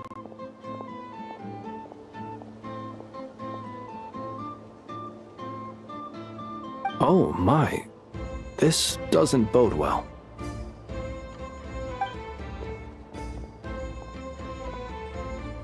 Word is that you were caught up in a real horror show recently. People were amazed that you returned safe and sound. They've been debating whether you're even human. I've returned safe and sound from plenty of crises. When you say people, do you mean other people, or do you just mean you? Fine. I'll be frank. You're not human, are you? Heavens. Now that's a horrifying thought. You know what? Forget it. We'll revisit this once it's all over. A sound plan. Albeit a little ominous sounding. Just promise me you'll come back in one piece, all right? For you, Master Ilua. How could I refuse? Also, please pass my regards on to our colleagues. Tell them, thank you all for your assistance. Please put safety first as you proceed with the operation.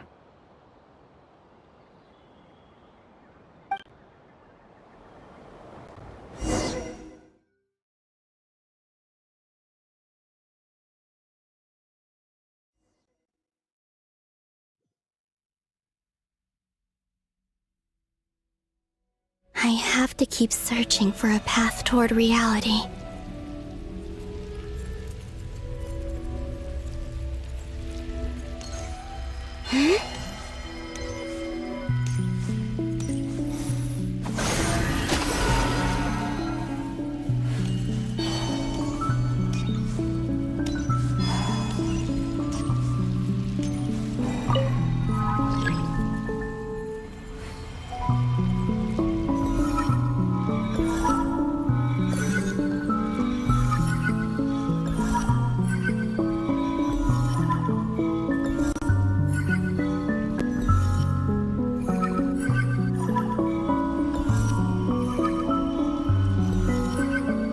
This should do it. The last 2 times I tried to influence reality in this space, it consumed a lot of Kuvaki. I'll try and be more careful this time. I need to leave key clues behind using less power. I hope everyone still remembers what I said on Moon Prayer Night.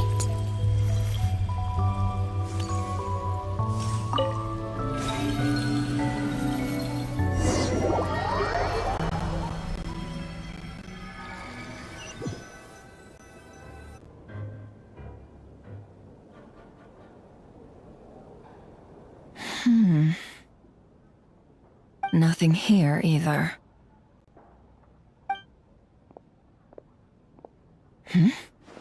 Flints? Ah, Miss Nefer. What are you doing here? Unless... I just spoke with Itlua about arrangements for the search and came for a walk nearby. As for you, why would... Huh. It appears we think along similar lines, and neither of us likes to accept things at face value. As well as figuring out how to gather intel on the Traveler, I wanted to confirm some of my own suspicions.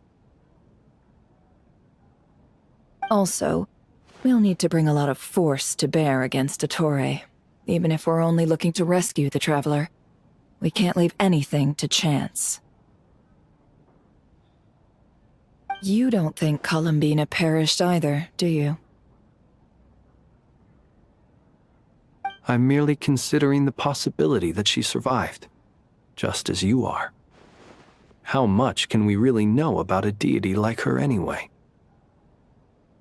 Do you remember what she said on Moon Prayer Night? About using moonlight to send messages to us? Of course. I think that's why we're both here. Where have you checked so far? I've been focusing on the outdoors.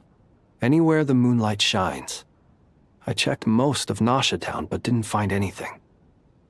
I checked the Curatorium of Secrets, and a few rooms where I thought I might find some leads. But no luck here either. The only places I haven't looked yet are the rooms in the flagship. But process of elimination isn't the only thing that brought me here. Oh, really? What's your other reason? After all that build-up, our mystery ally never showed up even once! Huh? Am I imagining things?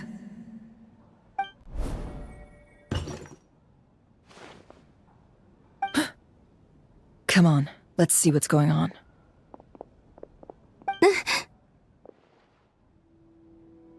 Oh no.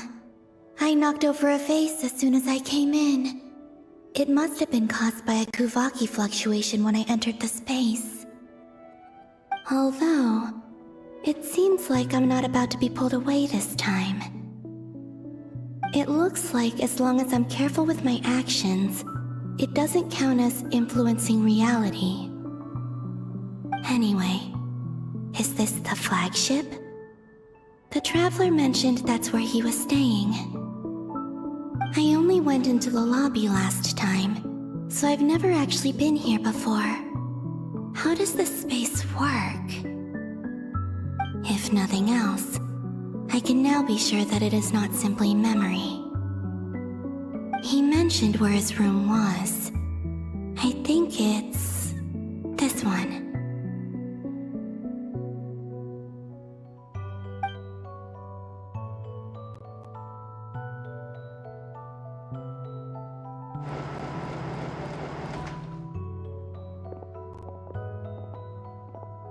The door is closed.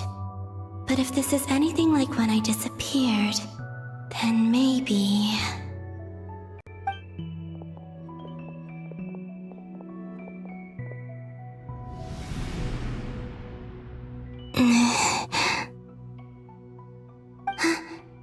I'm in. He and Paimon aren't here at the moment. I hope he's okay. I wonder what happened to him after that battle with Dottore. Best not to dwell on that for now. I need to try and leave them some clues.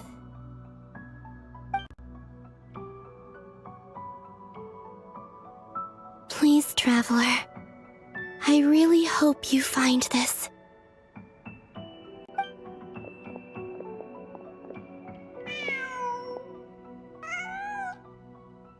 Huh. Just a cat. Nothing else here strikes me as noteworthy.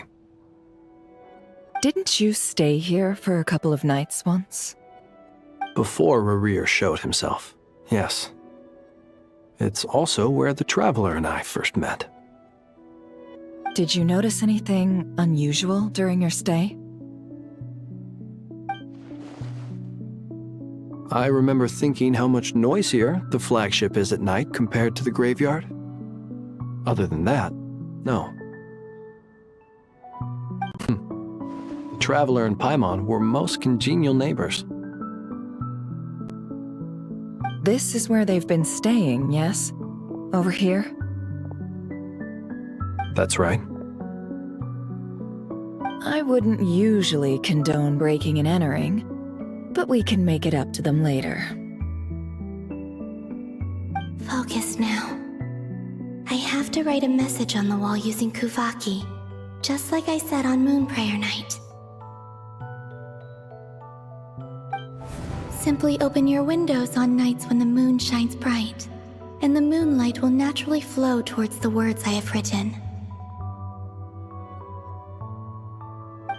Here goes. I'll need to carefully control my strength.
There's a noise outside the door.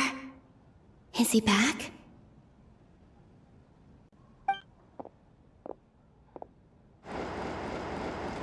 Please, you have to see these words.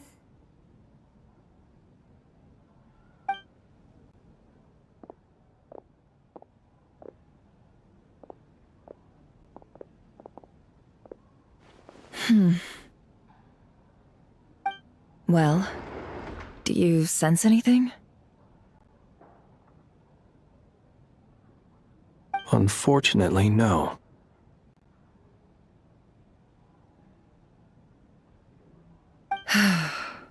And this place was our last chance.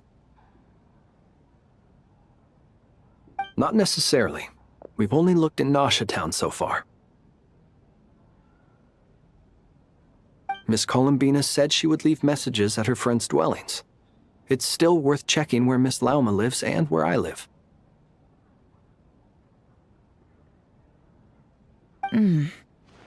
Let's try and make some time to look into those then.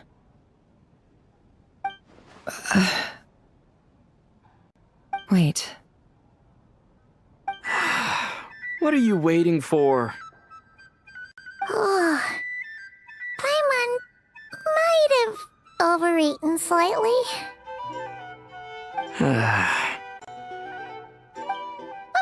What's that look for? This is a victory feast. It's normal to eat a little more than usual. The Traveler in Paimon. It's really you. But why are they talking about a victory feast? Huh. You worried Paimon sick while you were out there fighting Rare Ear. So this is your chance to make it up to her, alright? Wait. So this is the night after the battle against Rare Ear? How did I end up here? That's quite a long time ago now. Wait. Time. That's it. Every time I've entered reality within this space, it's been at an earlier point in time. Every one of those points has been before I fell into the moon's reflection. And everything I've done to affect reality really did happen in the past. Does this mean that, within the moon's reflection, time flows backwards? Starting from the moment I fell in? Not long till Moon Prayer Night now. It's gonna be even livelier than tonight. Although, it's gonna be sad saying goodbye to the damselette. She seems like a really nice person. Paimon.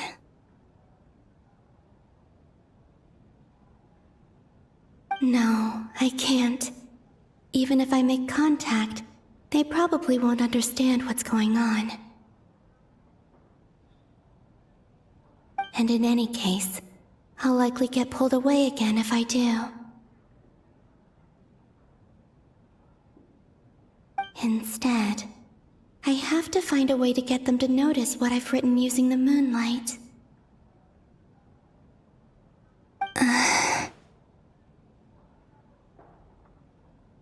Wait, even I hadn't thought of doing that before Moon Prayer Night. They'd never conceive of that possibility.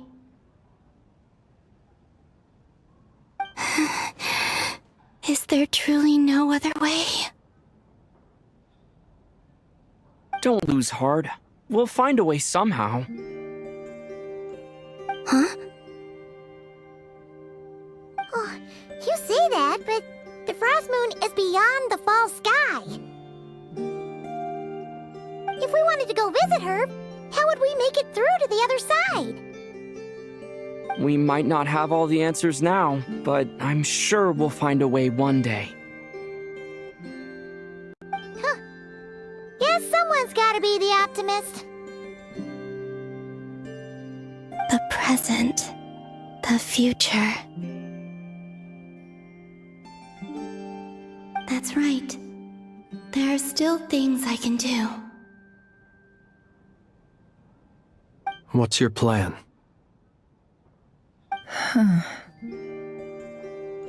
Flint's, when you were staying next door, did you ever open the window? No.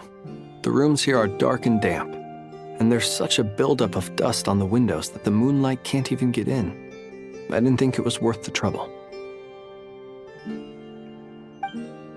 The moonlight. Ah, I think I see where you're going. One moment. I'll see if the owner is available. Don't bother. Time is of the essence.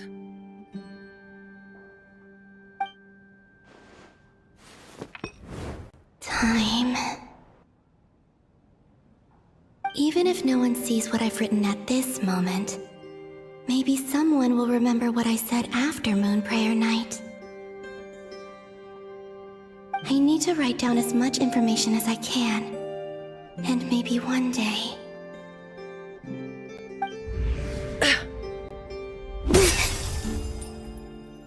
Huh? What's up with you? You can't even hold your cup steady. Are you getting tired? A little. Well, you should probably hit the hay then. You've had a really tough couple of days for you.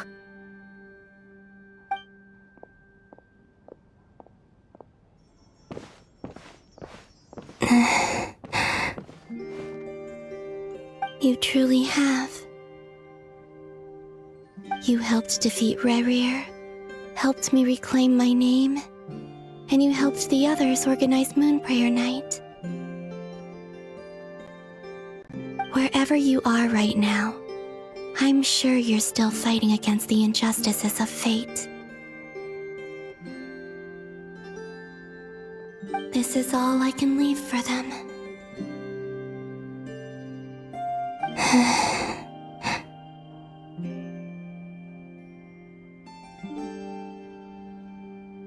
How I wish I could stay here. But it's time for me to go. I hope to see you again in the next time. And if the opportunity presents itself.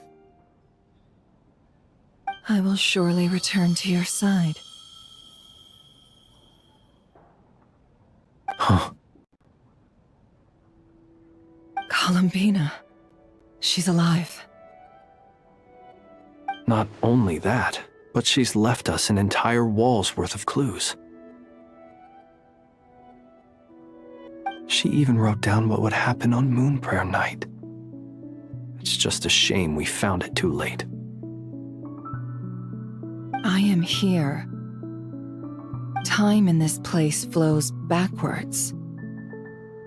I am constantly moving forward. It sounds like she's found a way to influence the past using Kuvaki. But her future is our past. So, these words have been here ever since we defeated the Ray Hero Solnari. We just never discovered them. Which came first, the chicken or the egg? Do you ever mull over questions like that? Only when I'm in a good mood, and at leisure. Well, I never do. Everything that has happened already belongs to the realm of fact. As a business person, and especially an intel broker, what I do is extrapolate from those facts to try and read the future.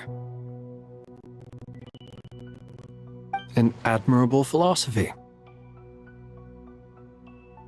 It's a means of survival. Let's go. We have a wall's worth of clues to share with the others.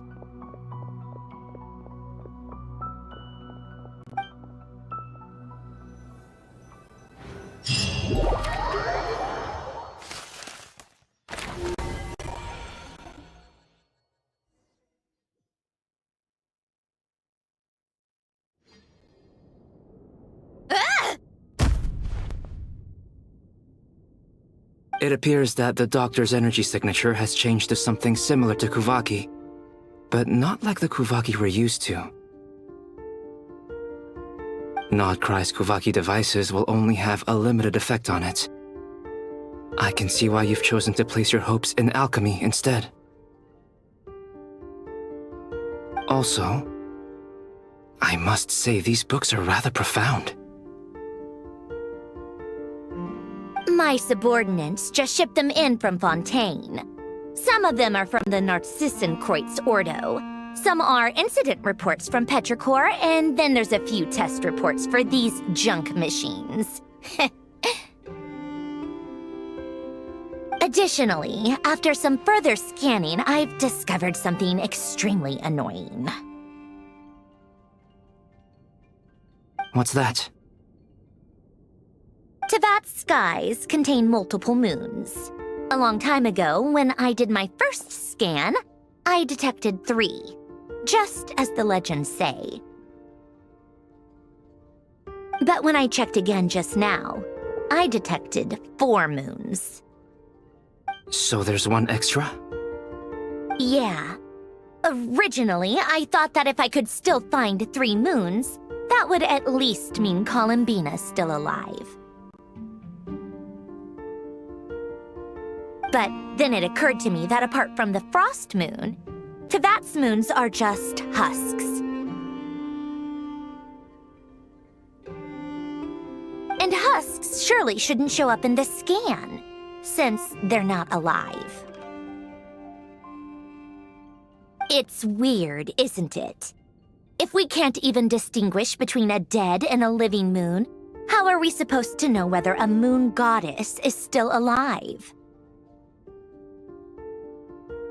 Or does this mean that the moon marrows are equivalent to the moons themselves? It's certainly possible. In which case, the fourth moon you detected may be Dottore artificial creation. So he wasn't bluffing. He really built his own moon marrow. Ugh! I'm so mad right now! It's easy to get overwhelmed when you have too much on your plate. Maybe you need to relax. Perhaps try going for a walk, or simply take a few deep breaths. Nothing can calm me down at a time like this. I need more time, and I need progress.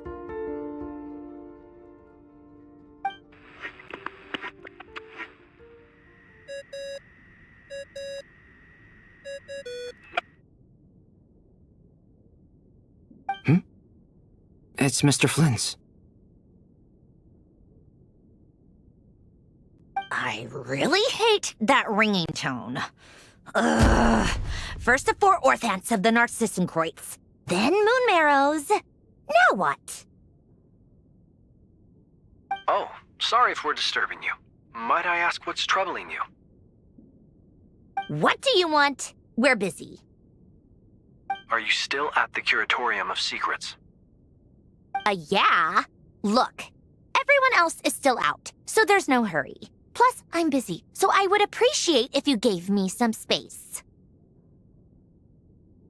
Even though we have crucial intel to share? Fine, I'm listening. Do you intend to share it via the Dodo communication device? Ordinarily, I would, but this is a unique situation. I think it's best that we discuss it in person. See you at the Curatorium.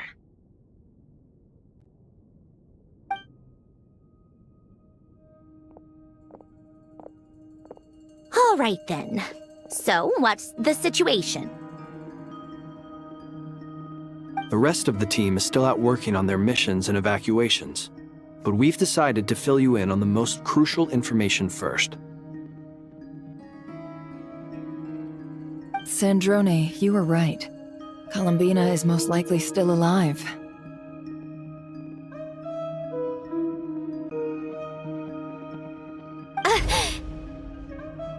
That's the best news we've received in a while, by a long way.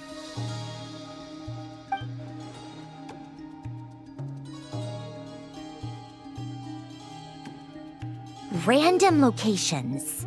Appearing in reverse order? Are you serious? So not dying isn't enough for the moon goddess, huh? She has to show off too. Anyway, does this mean we can deduce her condition from the moon marrows? Miss Sandrone, there's nothing wrong with simply admitting that you're happy to hear the good news. I'm not. And she's the least of our problems. We're facing a huge crisis. If she can't control the flow of time in there, she's just gonna keep moving backwards. Different points in time won't intersect, and she'll never find a way out. Let's say life begins with a drop of water. When did time begin? The moment this planet came into being? No, that's not right. Her final destination would be the moment at which the space she is in was created. But it doesn't seem like we can influence that space from the outside world. So how can we help her?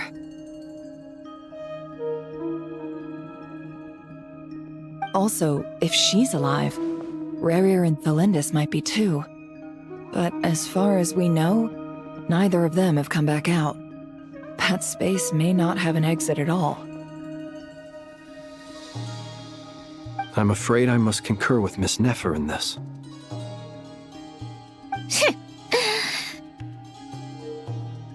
Can't exactly argue with that. Let's leave it there for now.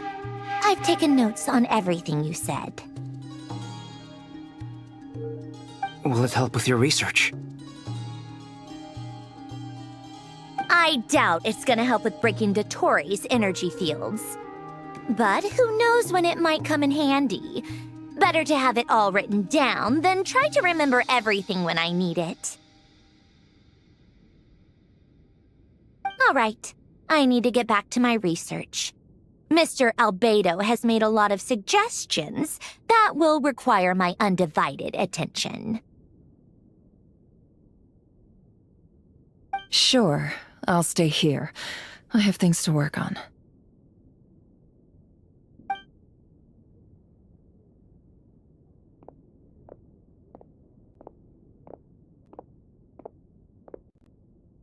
Paimon, are you there? Oh, right. She went with Varka to Natlan, didn't she? Good thing we've moved her and the Traveler's luggage in here.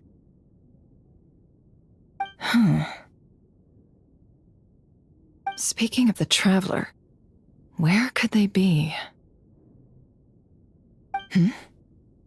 There's a note from Paimon. Paimon here.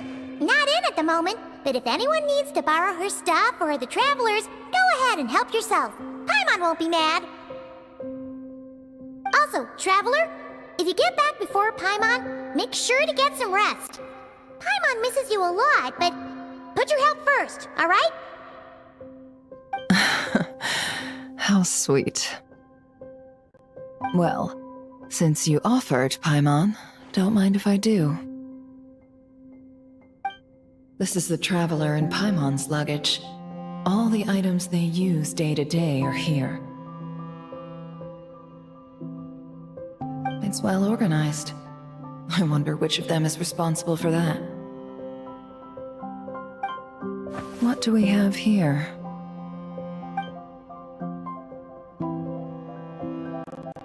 The camera captured a special moment that can only occur between people who are close to one another. You can really sense how the photographer feels about their subject. I wonder why this picture was placed outside. Is it because Paimon recently looked at it?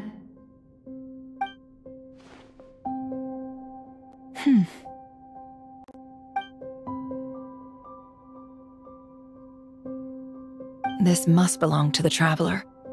Perfect. I'll use this. Hang in there. We'll find you.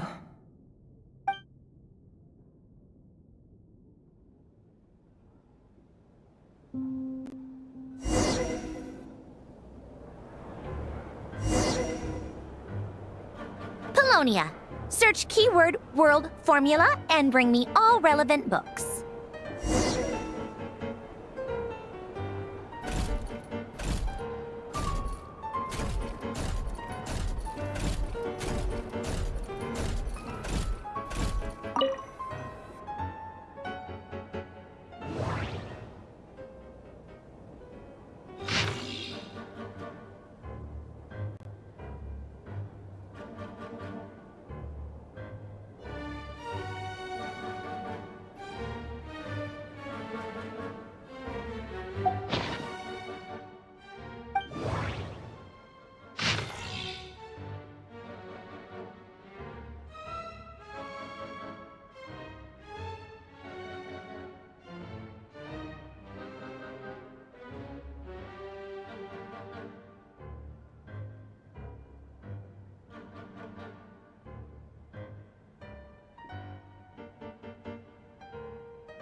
Let's see. This one is on Tonki's sermon dictation concerning the apocalypse. I believe that the correct term for this is Fortuna. This was an ancient Romorian technology, a wisdom unparalleled. I never imagined that Romorian ideas would be so similar to the diagram I have named, the world formula. This is strong evidence that human civilization should gradually shed possibilities as it continues to explore and evolve. The end of humankind may well be upon us right now. The sparks of civilization shall run out, unless we consider introducing variables from outside the system. Variables. Surely that can only mean one thing. Descenders? Dottore likely captured the Traveler because of his descender status. But the Three Moons' authority comes from the world itself. Why would Dottore need anything beyond that? Where does this variable factor in? The world formula calculates the fate of an entire world. Introducing a variable would therefore give us...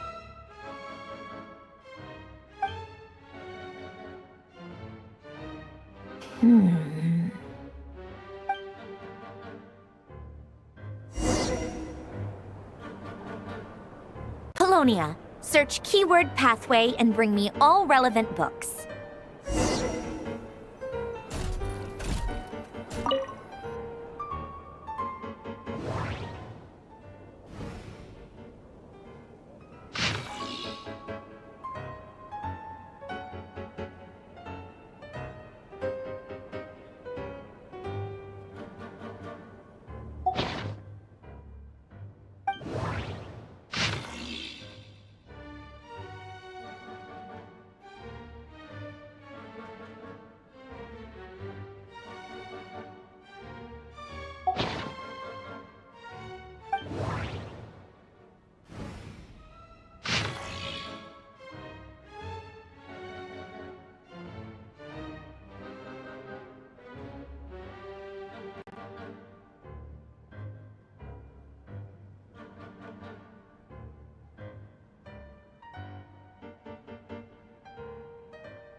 Otonki Sermon Dictation.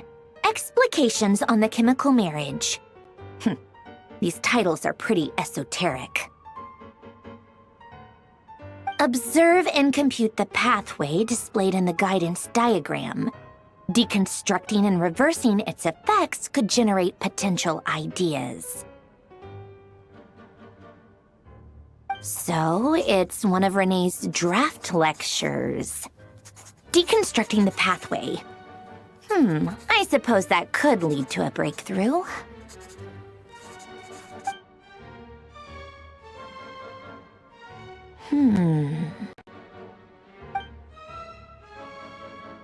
This is so long. This guy sure loves showing off his knowledge.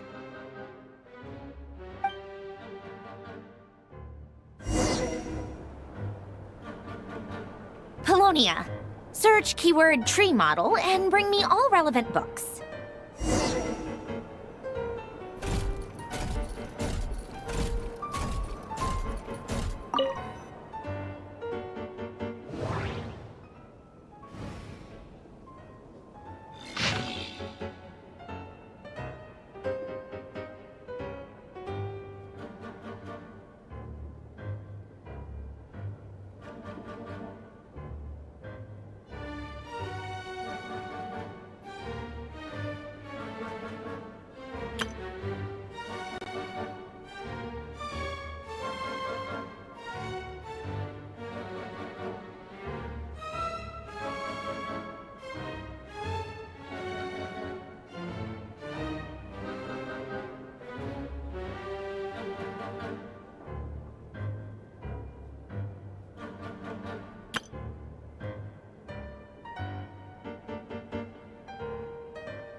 Most of the experimental devices proposed by the Lilia Crucis Ordo are built based on the simple and basic logical structure of a tree model. Lilia Crucis. Guess they were trying to cover up the name of the Nautitzenkreuz Ordo? When Duke St. Germanus departed, he said, "It seems that there's no going back." Alas, he is only a genius when it comes to machines. In all other things, he is but ordinary. Excuse me? I'm sorry. That's just ridiculous. What kind of book is this? Great Detective Herlock, The Alchemist and the Clockwork Saint? Isn't this a novel? Come on. Still, the author swears that they knew Renee well. Whatever. I guess it's not beyond the realms of possibility that Renee would say nonsense like that on occasion. Memory, wishes, souls, and persona. Frankly, this sounds more like occultism, but if Albedo vouches for it, I suppose there must be some alchemical basis to these techniques. The way Alain Guillotin saw it, the world was comprised of machines. The universe needed machines, and thus his technologies were created. That's why I was born. Renee, his full name was René de Petrichor, if I recall correctly. Sounds like he and the town must be intricately connected. That place was also the source of most of our information regarding Remurian civilization. Seems like some of his projects were based on their technology. The cutting of souls and storing them in vessels. These seemingly unrelated techniques underpinned Renee's research, assuming that the 4 orthants correspond to alchemical categories. The chemical marriage model? Alain would have scoffed at that. He never would have let those theories or parameters anywhere near his mathematical formulas.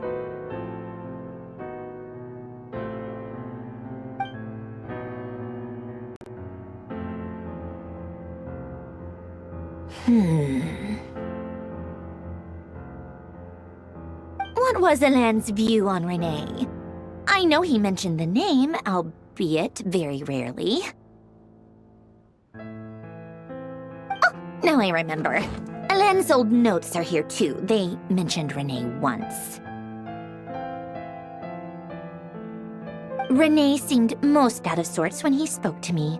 A lack of sweet foods has dulled his mind, I should think. Either way, his words are not to be believed. Yep, that sounds like Alain. My subordinates actually did a half-decent job digging out all these materials. Makes a change. Good for them. Some of Alain's old files are completely consistent with these records. He must have gotten them from the Tower of Gestalt. I never knew he got his hands on Renee's records that early. Heh, he may have kept them, but he never even attempted to use them. Didn't believe a word they said. Come to think of it, Renee's world formula was filled with calculations of constants. That shows he believed that the fate of the world to be predetermined. As for Alain... it's been too long. I forget what he said. What would he have said? A guy like him, fervent believer in machines, but not headstrong enough. The world can be changed. It is worth persevering. Yes, that's how he used to think at least. He created that procedure to save this world. Yet the scale of the world's fate proved too enormous. The result was beyond his ability to calculate. He died having never seen the outcome. And there I was, left behind in the ashes of his dreams. Did you really never take a close look at Renee's research? Or did you read it but deem his philosophy incompatible with your model? The very thought of trying to incorporate his ideas probably made you feel sick to the stomach. Well, don't worry, because there's a whole new category of lunatic in town. Next to Dottore, every other madman looks sane. You once asked me what I wished for. Should have asked him instead. He's the one pining for things you'd sooner die than witness.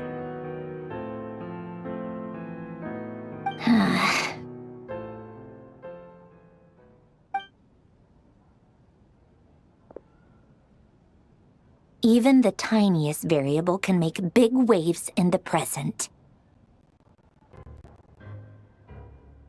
Now then, allow me to put these incompatible fragments together in your stead. First, establish and verify the existence of the Great Circle. Absolute nihil on one end, absolute reality on the other. Now, search between these two extremes. Then, the construction criteria.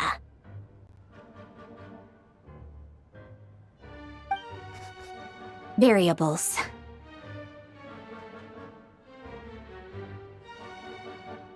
The sparks of civilization shall run out unless we consider introducing variables from outside the system. Input variables. Traverse the world, space-time, and civilization. Then extract the essential nodes from the records to determine which variables they point to.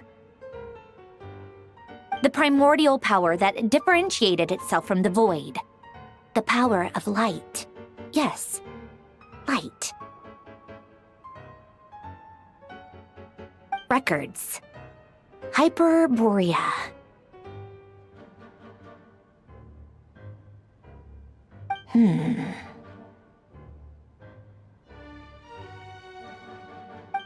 This is so horrendously complicated. After all that, I'm still missing a few variables. I need to think this through again. How do you think it looks, Polonia? Like the frenzied scrawlings of a madwoman?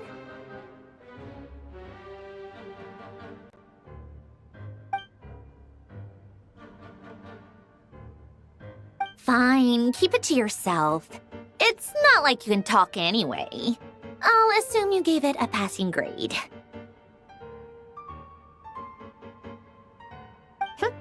I jest. But true madness does often start with trying to save the world. What would Arlecchino and Columbina think if they saw this incomprehensible hen scratch? They'd probably have me institutionalized. So would Rosaline. She's been dead for a while now. When I close my eyes and think back, I can still see her face. And that enormous dress she used to wear. Such a bizarre choice. What possessed her? Oh, and the clack-clack of those heels used to drive me insane. No one's asking me, obviously, but I hope you all know that I never wanted to save the world. I'm not crazy. I don't have delusional ambitions, and that's a clinical fact. The world needs a solution, but I don't need the world's validation. It's the world begging me for answers, not the other way around.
to go with the tea. Let's see. They must be from that person who brought those documents. I see they're from Hotel de Boer. Something's written on the box. We are proud to present this homage to the Fortress of Maripede's fun-filled meal collection system. Fortune cookies. Have a lucky start to your day. Sounds like a dumb gimmick to me. Be early to bed and early to rise. Get plenty of sun and drink plenty of water. Then things will surely go well for you. What? Are you kidding me? Somehow I doubt that an early night and a glass of water is magically gonna save a world on the brink of existential peril.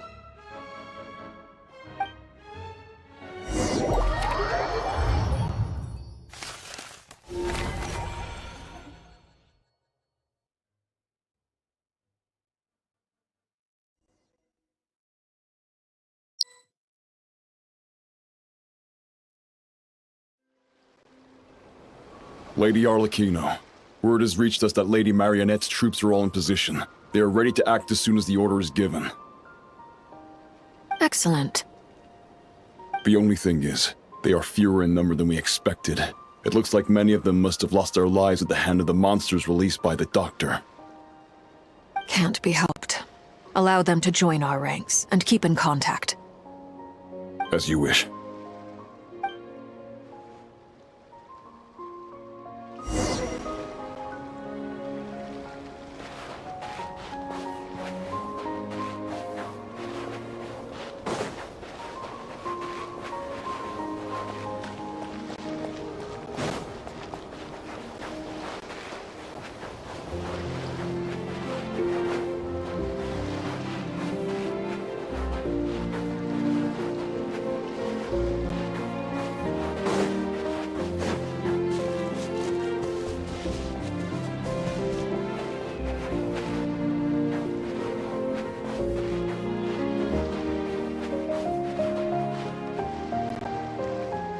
It's been a while, Arlecchino. You look well. Did Dottore really have to build his lab right on the sole path between Snezhnaya and Nodcry? Had to go on a huge detour to stay out of its line of sight. Sounds like an arduous journey. I assume you've brought word from Her Majesty? Of course, all part of the job. Firstly, the Tsaritsa has authorized Fatui Internal Affairs to review Dottore's case. They will reach a formal verdict on whether he has turned traitor and whether he poses a threat to Snezhnaya. While they're working on that, I've been ordered to come and receive the refugees from Nodcry. They are nearby. My team will escort you to them shortly. Great. Aside from that, Her Majesty has a message for you and Sandrone personally. Huh? Where is Sandrone? She stayed behind to work since I was making the trip anyway. It seemed sensible to have one person on standby at base while the other came out to meet you. All right, guess that's just how she rolls. In that case, tell her that the Tsaritsa's decree this time is pretty awesome sounding. I think she'll like this one. Still, I wonder what... Wait, what's that? Did one of our troops turn into a monster? Take him out.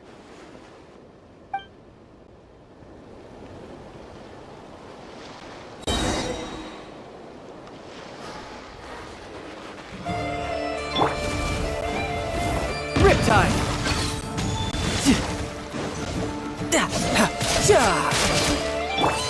Overruled!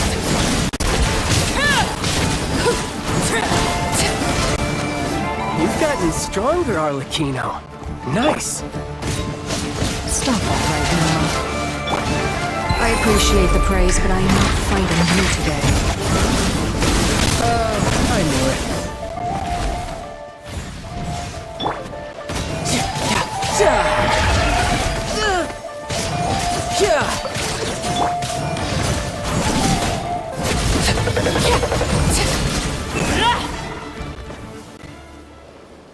I can't believe it. He was a living, breathing human one moment, and the next... Another fine piece of work by our dear colleague, I'm afraid. What in the world has been going on in Nodcry? A lot. But long story short, Dottore stole 2 moon marrows that should have belonged to Columbina, then built a 3rd moon marrow of his own to concentrate the Trilunar Authority in his hands. What? What do you mean he built a moon marrow? People build roads and houses, not moon marrows. What's his next DIY project? He's gonna build a god? You could stand to be less surprised. We are harbingers. The work we are engaged in makes the creation of gods seem mundane by comparison. I tell everyone who asks that you once crossed swords with Rex Lapis while serving as a key supporter for Rosaline's plan. But right now, you're acting like a common adventurer. Thanks for speaking up for me. Those 2 really took me for a ride back then. Then again, surely no common adventurer would manage to get tangled up with them the way I did. That's gotta count in my favor, right? It almost sounds like you wish to repeat the experience. I might have to lower my opinion of you. No. I'll stop talking. Please, go on. Dottore is currently still experimenting with his newfound power in ways that continue to corrode the outside world. As for the human mutation, I believe this is simply a consequence of his experiments, and not a strategic move. That radiant beast was once a subordinate of Sandrone's. I suspect he was only allowed to live so that he could become an experimental subject. Also, those of us who fought Dottore have been afflicted with a curse. As such, I cannot leave Nodcry. This is so much worse than I thought. No wonder Her Majesty's decree is so extreme. While these exceptional circumstances persist, the Harbingers are hereby authorized to use unilateral executive powers. Should Dottore pose a threat, Arlecchino and Sandrone are permitted to eliminate him. My thanks to Her Majesty. I will pass these good tidings on to Sandrone.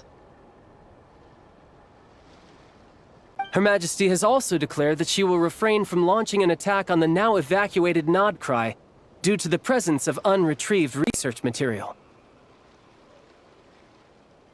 A wise decision. By the way, how's my old partner doing? I'm assuming they're with you?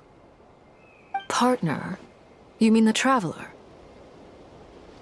I'm afraid I have bad news. He was captured after our failed assault on Dottore's lab. His whereabouts are currently unknown. What? Why? Since when does Dottore have a bone to pick with him? That is indeed the question. I'm not sure he does. He must have some other goal in mind. This won't do. I have to rescue him. You can't. We have no idea where the Traveler is. What am I supposed to do then? Stand here twiddling my thumbs? Sandrone is working on it. The best thing you can do right now is complete your mission.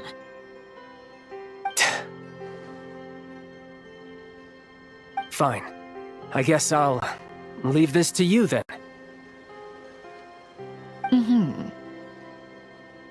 One last thing. Tell the Rooster to get the message out to the gods and citizens of every nation in Teyvat.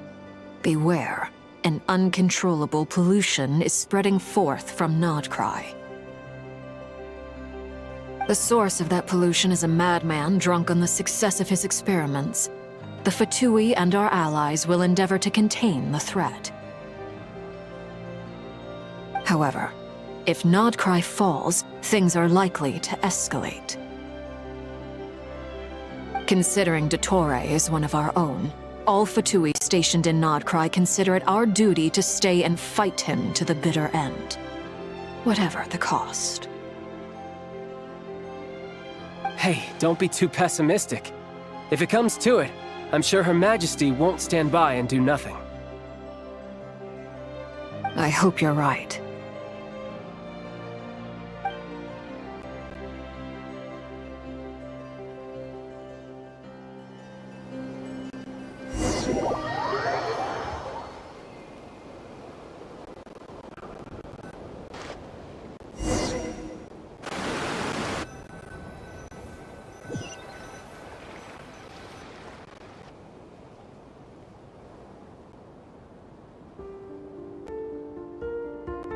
You're right on time. Thanks. Hey, do you think I'll get that gliding exam exemption? I made sure I was on my best behavior in Mondstadt. I landed well outside the city and walked in through the gates. I'll help you apply, don't worry. For now, let's see what we have here. What are the Doctor's energy fields even made from? The usual attract and repel principles that govern Kuvaki don't seem to apply to them. They are very mysterious, but ultimately, they appear to be comprised of energies from the 3 realms. Thanks to research by Master and the Hexen Circle, we know that Tevat's 7 elements are derived from the more primordial power of the Light Realm, which is antagonistic with the power of the Void Realm. Since you have the power of the Dragon Durin within you, I'm sure you can already tell that this energy field contains no abyssal energy. That's true. It's not abyssal energy, it's something pure, wild, and untamed. I've been thinking about something. Do you still remember the device that Dory supplied from the Academia when you and Miss Columbina fought Rarier? That was one of the most marvelous feats of ingenuity I've ever seen. The design, the craftsmanship, the material selection. I couldn't fault any of it. Not to mention the operating principles. Surely the most ingenious feature of all. Dory didn't go into detail on how it functions, but I have a working theory. The clue was that Miss Columbina was somehow able to use the pyro energy that you provided, despite the fact that, as a moon goddess, she should only be able to use Light Realm energy in principle. Now, all elemental energy is, of course, derived from Light Realm energy to begin with. Hence, I suspect that the device works by restoring elemental energy to its original state. This presumes a theoretical model of the 7 elements akin to that of light refracted through a prism. Perhaps it is no mere analogy. Maybe there is indeed a prism in this model. I almost wonder if the idea for the device was conceived based on direct observations of said prism. It would explain how such an ironclad design concept was achieved. It is at once a masterwork of engineering and a groundbreaking application of the Academia's latest elemental theories. I suspect only Lesser Lord Kusanali herself could have devised such an ambitious technology. But back to the energy field before us. If this is pure Light Realm energy, its relation to elemental energy is one of integration versus division. Or you could say that the former contains the latter. Could this mean that elemental energy can dilute the power of the Light Realm? Should we give it a try? We should.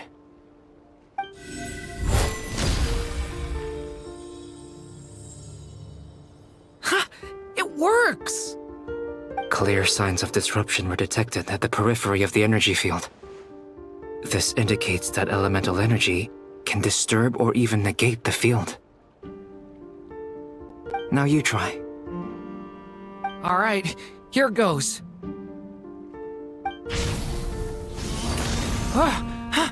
It's working! Switch to abyssal energy and attack again.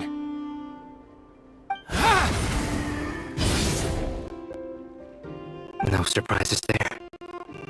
Abyssal power drains the energy field to a significantly greater extent. I now feel confident in asserting that the energy field is indeed pure light realm energy, and that elemental energy can dilute it. But the energy field is huge. How much elemental energy will it take to neutralize it? We don't have to neutralize it completely. We can try other approaches. That's all for theory. Would you like to continue watching? So you knew I was here. Huh? When did you get here? A while ago. But Albedo sounded like he was working on his thesis defense back there. Back in Sumeru. You can end a person's whole career by interrupting them mid-speech. Very thoughtful of you. I'm truly touched. Could I ask you to lend me a hand? With what? A little test. Try using Animo to unleash a concentrated assault with circular blades, with the goal of breaking through at a singular point.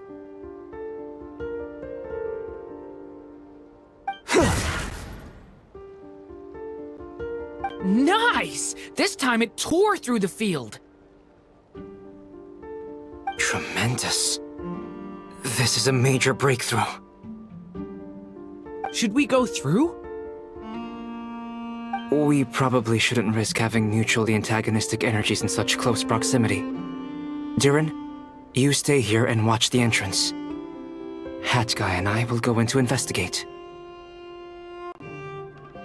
Sounds sensible to me. Keep your eyes peeled, Durin.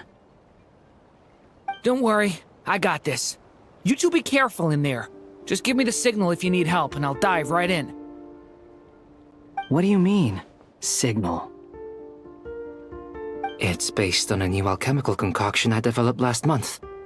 When two bottles of it are smashed on the ground together, they emit a blinding burst of light.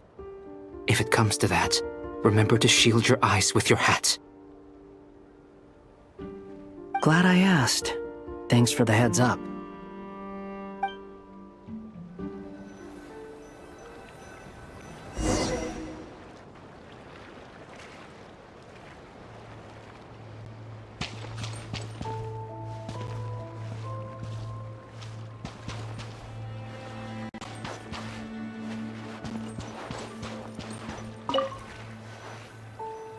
Like I thought.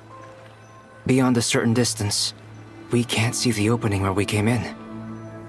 Maybe that's to prevent people from escaping. Sounds like Dottore style to me. Not much has changed. Things are basically the same here as they were before the energy field appeared.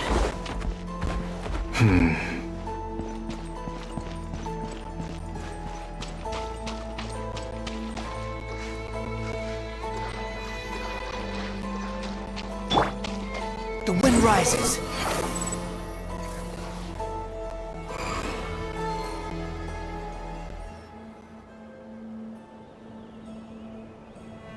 They have no heartbeat and they're not breathing. We can only assume they're dead. But there are no visible wounds. Also, there's an animal squatting next to each body. It's watching us. That's not an animal's gaze.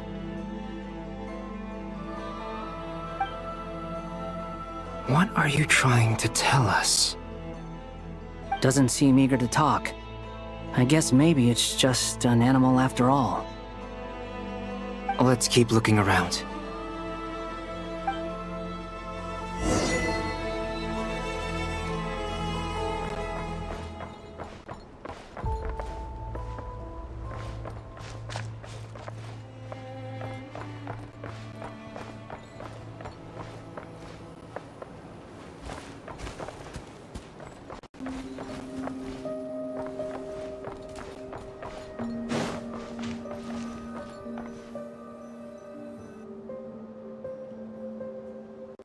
Same situation everywhere. Not a living soul in sight. Just countless bodies with animals standing watch over them. Well, I think we can safely rule out the possibility that they're all pets. Is skirting around the topic your way of showing consideration for other people's feelings? Just being cautious. I don't doubt that you can handle the truth.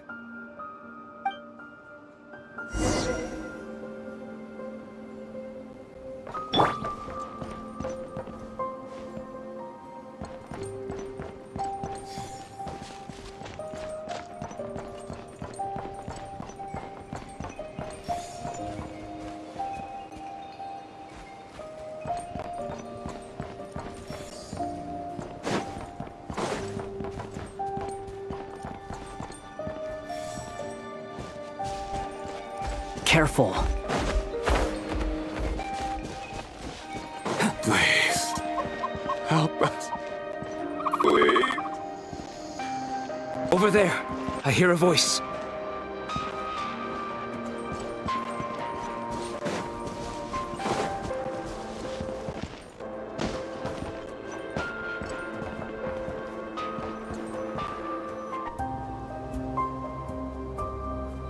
Please. Help us. Please. What happened here? I don't know. Suddenly, everyone collapsed. Then my line of sight got lower. I still have some of my senses left.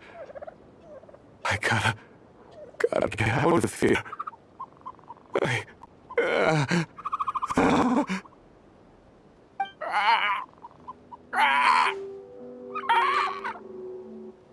It looks like there's a huge experiment going on inside this energy field. Maybe each energy field is its own giant experiment. Vile. He's swapping human minds with those of animals. Even without the other circumstances, this would be an extremely radical experiment. Those people may have lost their sense of selves, but they are not fully animals either. If they were, they would have left. But instead, their instincts are driving them to remain by their dead bodies. We should go. No sense in sticking around here longer than we need to. Agreed.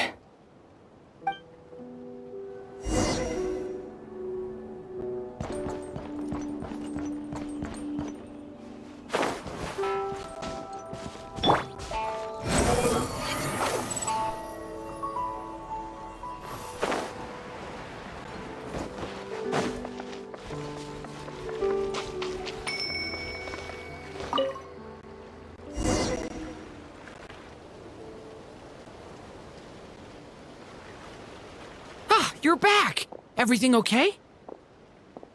We saw some things that take a strong stomach. Otherwise, we're fine. We should share our findings with the others.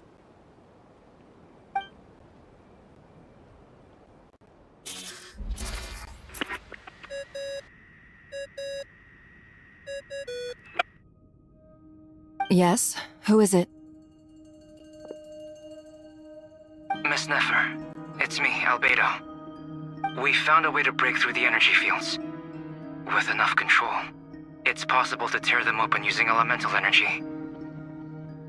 Also, we managed to take a look inside. Dottore is carrying out his cruel experiments on an immense scale. Any residents who have failed to evacuate in time will likely meet a grisly end.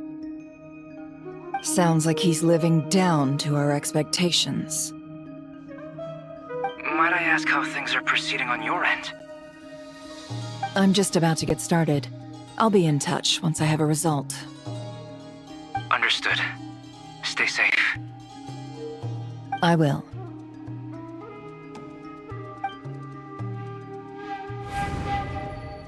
Well, Nefer, I'll link up with you once my tasks are complete. What makes you think I'd need you to do that? I'll need it. And considering the way you approach certain matters, I think you'll be better off with me present.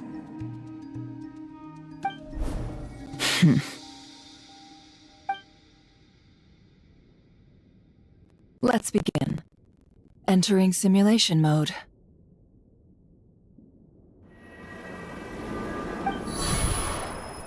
A vast wasteland.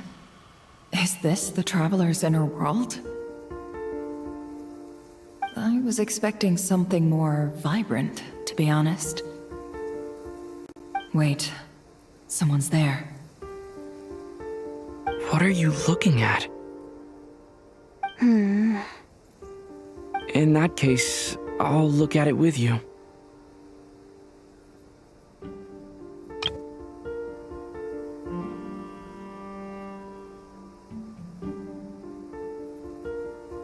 I want to know all about everything you've seen and experienced. Is there somewhere I should return to? Or should I stay here and be the hero everyone says I am? I don't dislike my current life. Roaming the land, fighting battles, accomplishing missions, earning a living, looking after Paimon. It's not so bad. I guess the only thing that's missing is that you're not here with me. This is the conscious layer, which contains a person's true feelings. It is filled with both longing and kindness. I suppose anyone who lives long enough ends up wishing for someone who can't be there. Maybe it's the only way we can feel truly alive.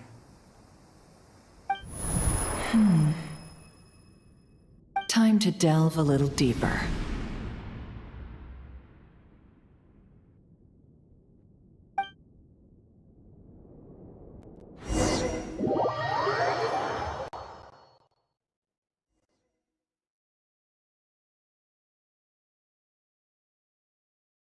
Nasha Town is hardly the optimal choice for a place to live, but it has character and a reasonable population density. What are you trying to say? Oh, don't be nervous.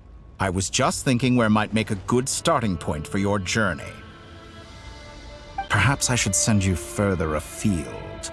Conria, perhaps. Conria ceased to exist long ago. Once again, you fail to understand the possibilities that the Tri-Lune creates. Anything that has existed in the past, I can now recreate. You simply do not wish to see that happen. That might be because you miss your sibling and fear getting answers that you are not ready to learn. But this is not for me to judge. If we are to collaborate, we need to maintain an amicable relationship. In a moment, you will be able to...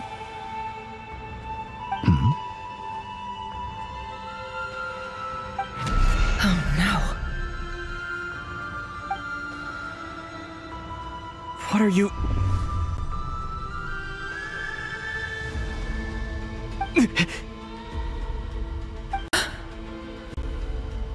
What are you gonna do? Don't move. Something unwanted has crept into... Oh? Gone as quickly as it came.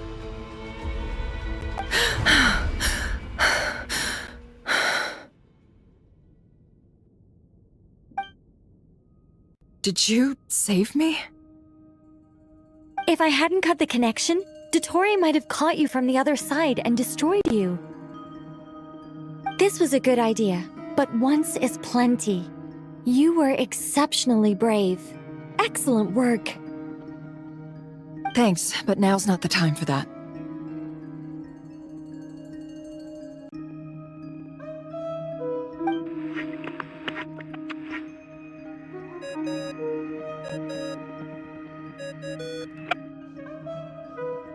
Albedo speaking.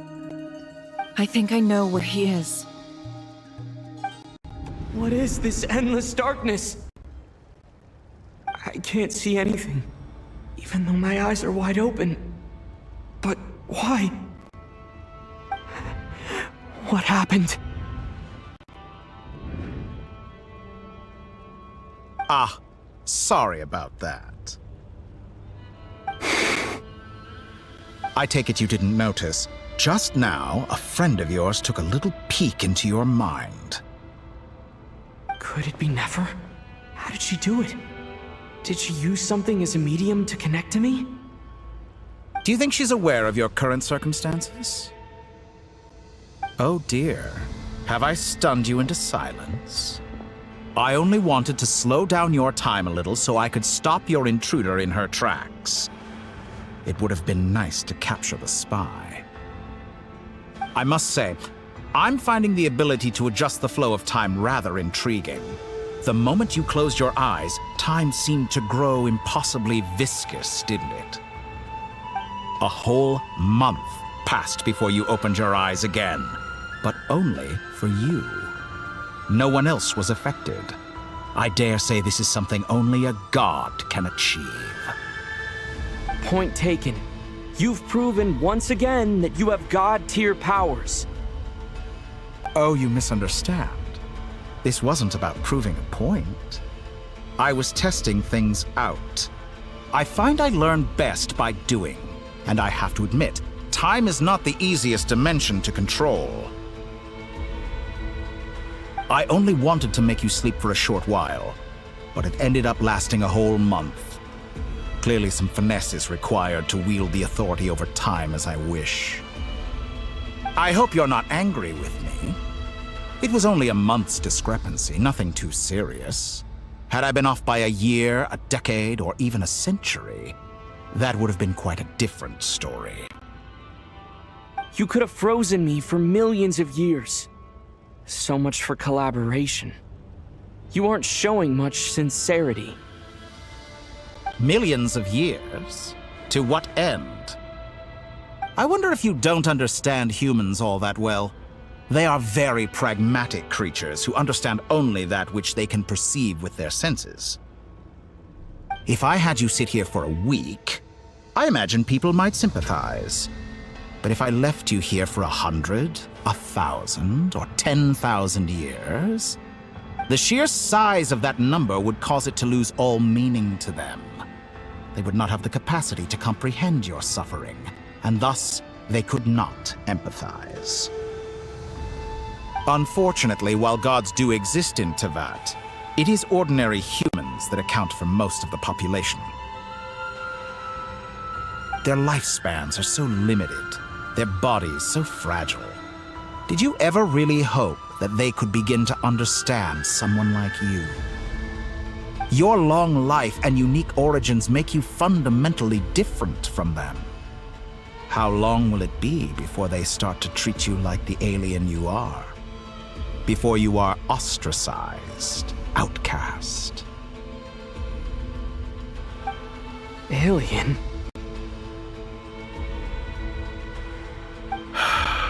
Even I feel bad for you sometimes.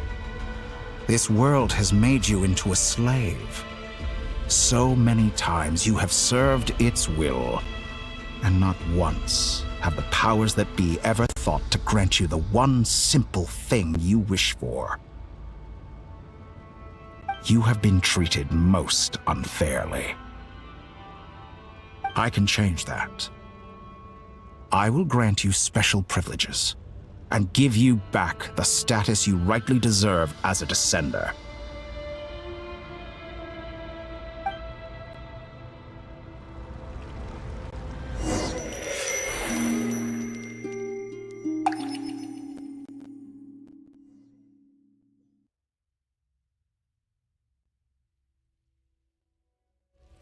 I've entered the past 3 times at this point, but I still have so many questions. For instance, beyond each point being further back in time than the last, what determines the specific locations at which I can make entry? So far, the common thread linking all 3 scenarios is that the Traveler has been present. But it's more than that. I know I sensed something familiar around him. What was it?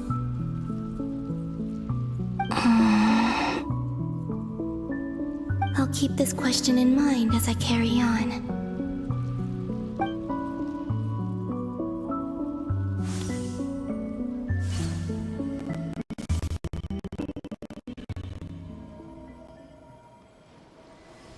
humans. You never change.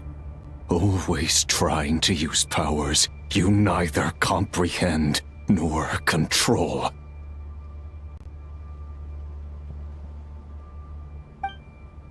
This looks like Star Sand Shoal. Was this before Rerir regained his physical form?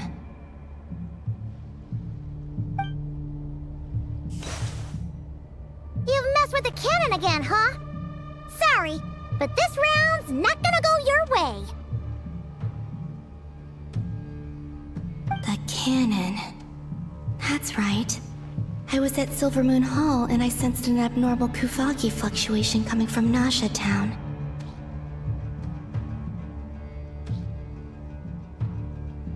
And right after that, came an ominous power emanating from Star Sand Shoal.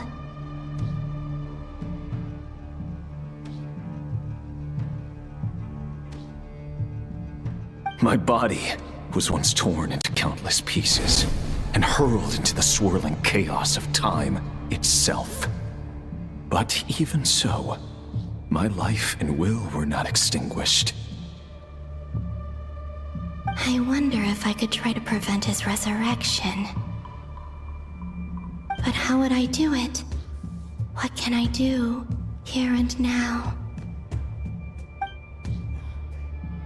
Traveler! Behind you! Look at that light! No, I won't make it in time. He's using the Kuvaki shield, like I taught him. Is he going to use it to block the cannon's beam?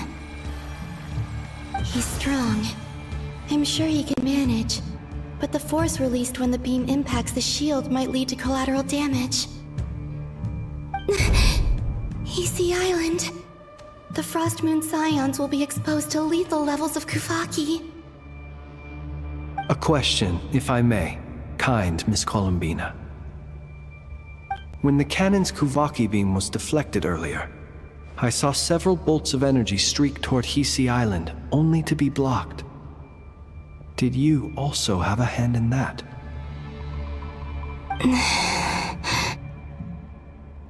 Maybe that really was me after all. Well, future me. But I don't know if I have enough power left. Sigi sato pasa sais, nitivi potuvtos. There's no time. Osestikos paratin tirantur risuiku, topirto aithion feraton. I have to make it. Oh, Frost Moon. Oh, great land. Oh, slumbering moonlight of Nodcry. If you can hear me, if you can sense my call, then please, heed me once more!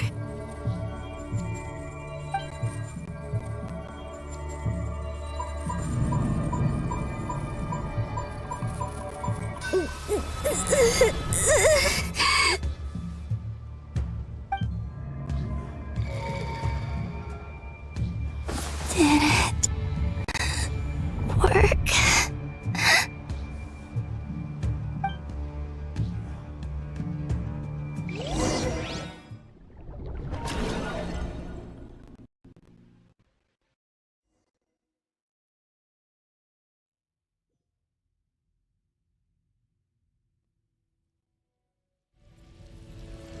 Hey, wake up.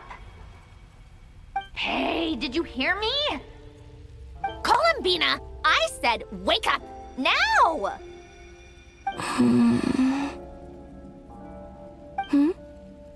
Oh, good morning, Sandrone. It's 3 in the afternoon, actually. And could you kindly not use my quarters as your personal nap room next time? Aw, but I feel so safe here. And your coffee, right? It's so bitter, but it smells lovely. It's like you were raised by wolves in a forest or something. What did you drink growing up? Grass tea? The Frost Moon Scions certainly led a more frugal existence than the Fatui. Then I'll bet you've never eaten one of these before. It smells delicious. That's because it's a Fontanian recipe. I had a little free time today, so I made a batch. Rosaline will be here shortly, but if you really can't wait, I guess you can go ahead and... Hey, at least let me finish before you start eating! Did the Frost Moon Scions not teach you basic table manners? Or did the rules not apply to you because you're the high and mighty moon goddess? These are so tasty. Of course they are. I made them. I was worried they might contain traces of machine oil. What?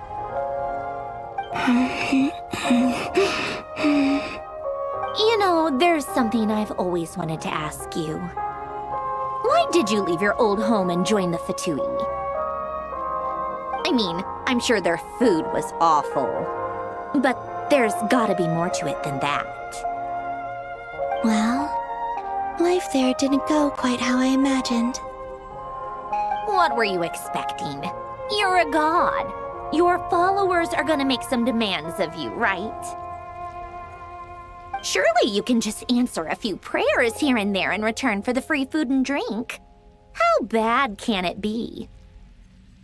Well, would you help other people just for free food and drink? The doctor told me that you were created by a great mechanic, Lord something Fisher. The Lord Artificer.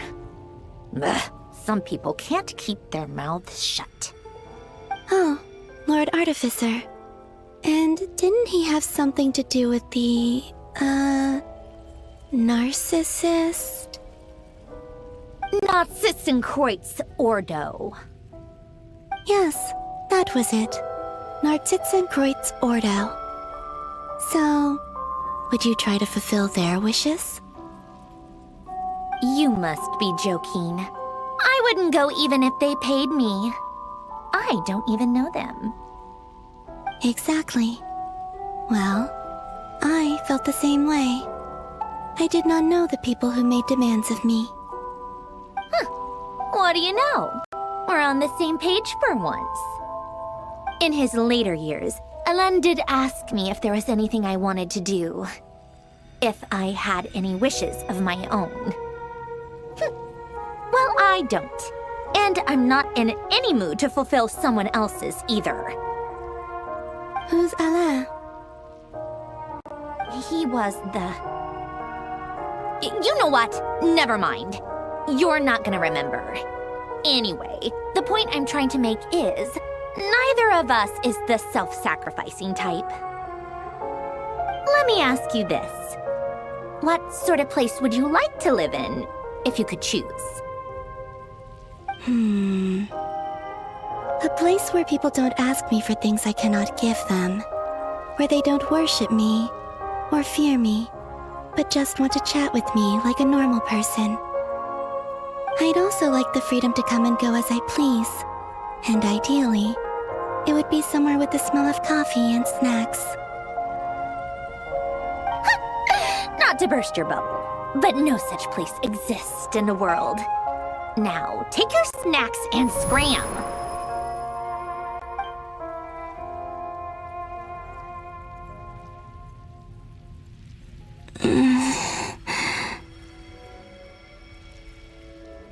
Did I pass out?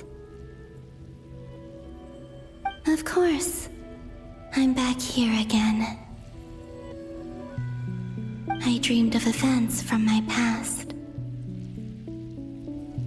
Sandrone, Traveler. I miss you all so much.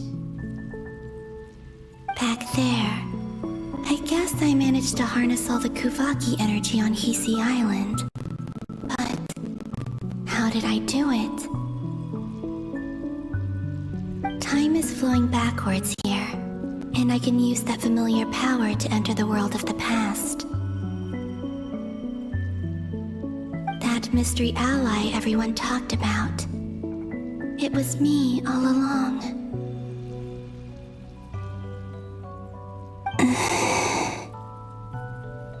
I can sense that there isn't much more power remaining up ahead. What lies at the end of all of this? Will time keep flowing into the past? And will I ever find my way back?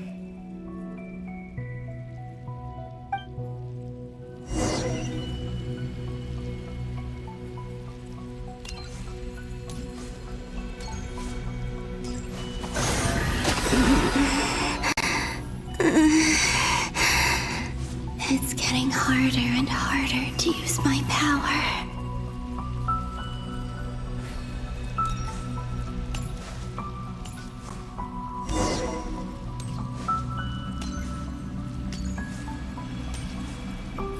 I'm no match for the Abyss in this state. I need to avoid the contaminated fragments.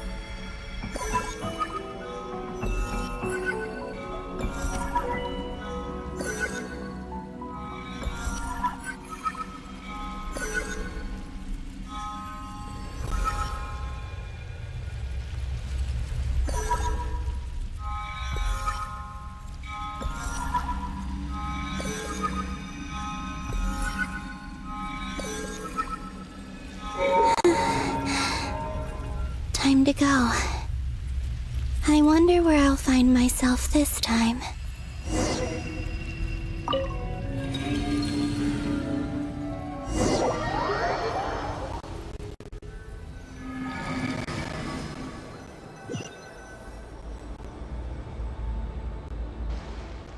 The Final Night Cemetery.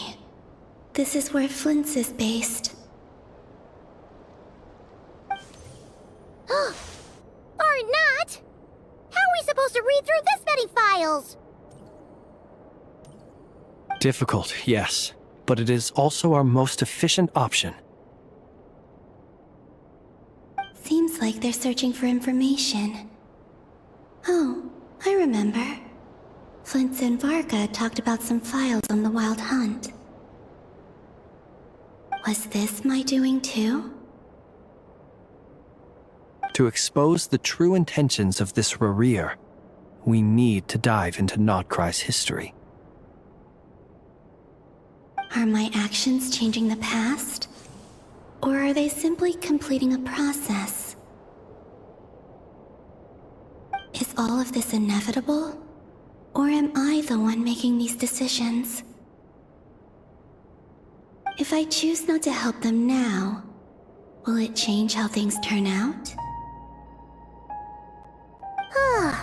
Hope we don't land on our heads then. They're my friends.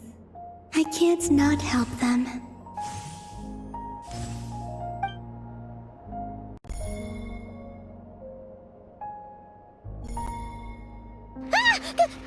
Ghost! And the other one was... here. Hey! Another file's moving!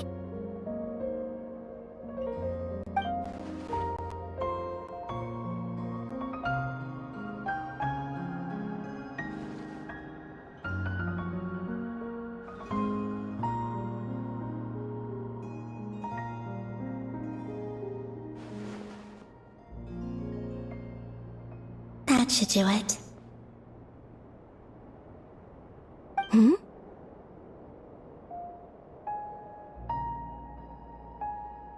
Luanatar? You can sense my presence? Wait!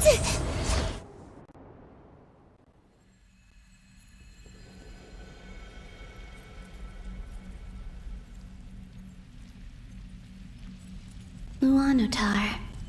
So she's that familiar presence I've been sensing all along. She's always been by the Traveler's side, That explains why the Traveler has been there each time I've entered the past. But why Luanatar?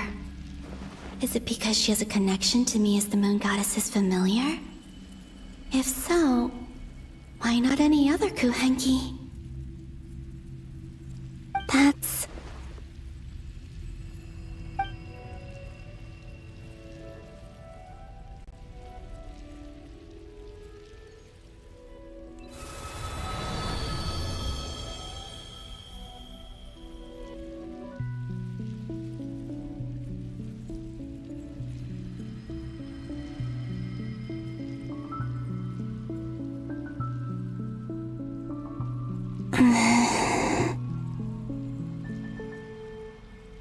I cannot sense any power up ahead.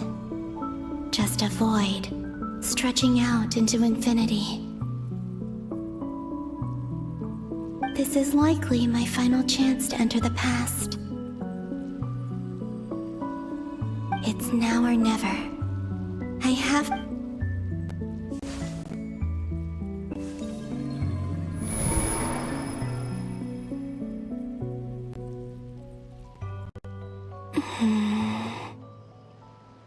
Easy Island? How far back in time is this? Where's Luanatar? I can't sense her presence this time.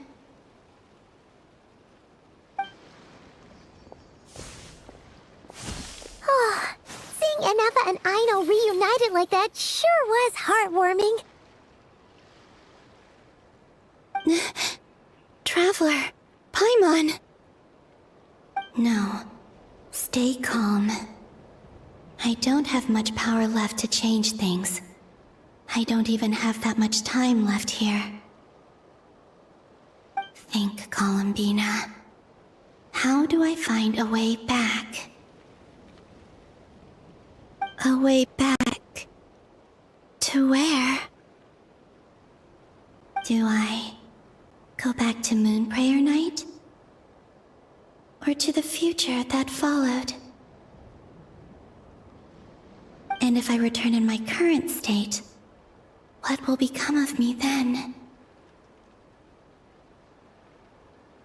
Dotori's actions that day proved that he'd been planning that for a long time. He had already seized the power of 2 moon marrows before capturing me. Even if I managed to get back, how can I fight against him when he wields the Tri-Lune Authority? I can't. If I go back like this, I'll be playing right into his hands. I have to find some way of rivaling the power he has usurped.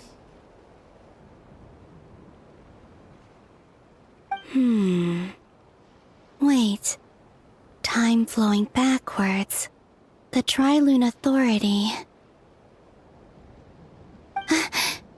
Does that mean... I think I know what the final destination of this lunar reflection might be. I know what I must do.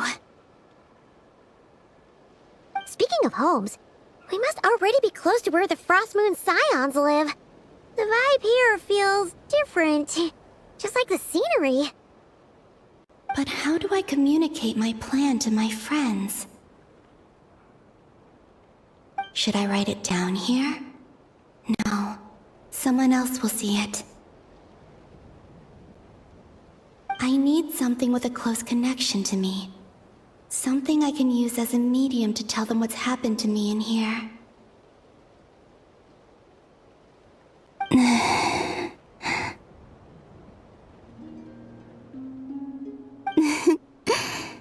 Now it makes sense.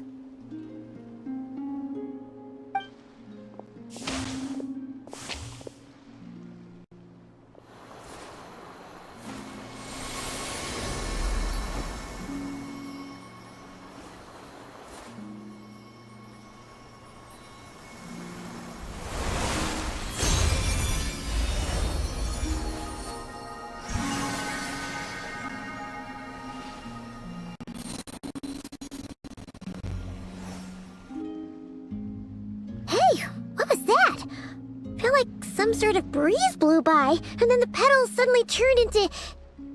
Huh? It was I who brought Luanatar into being. I gave up a piece of my own soul to create her. That's why I could sense a familiar power from the moment I entered this space. It also explains why she's been present in every past location that I've entered. Because we have a deep connection. Hey there! What's your name? And the reason why there are no more gates to the past after this point is that Luanatar hadn't been born then. No wonder I sensed the trace of a blessing when we first met, but I still didn't recognize the soul hidden within you. Back then, I was just a little lost dove. I had yet to become Columbina Hyposelenia. Go on now. We've got stuff to do. Best you find someone else to hang out with.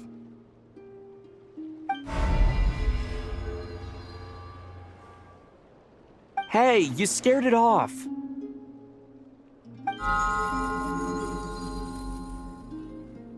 I'll be counting on you.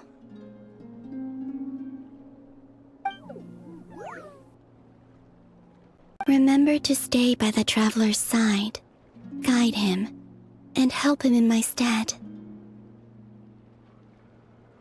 Oh, and bring him to the garden where the moon prayer blossoms grow. There's a little lost dove there who will need his help.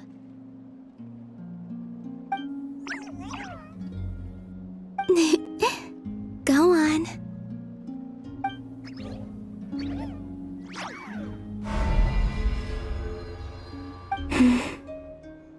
You too. Go and live your story. As for mine must go in a different direction.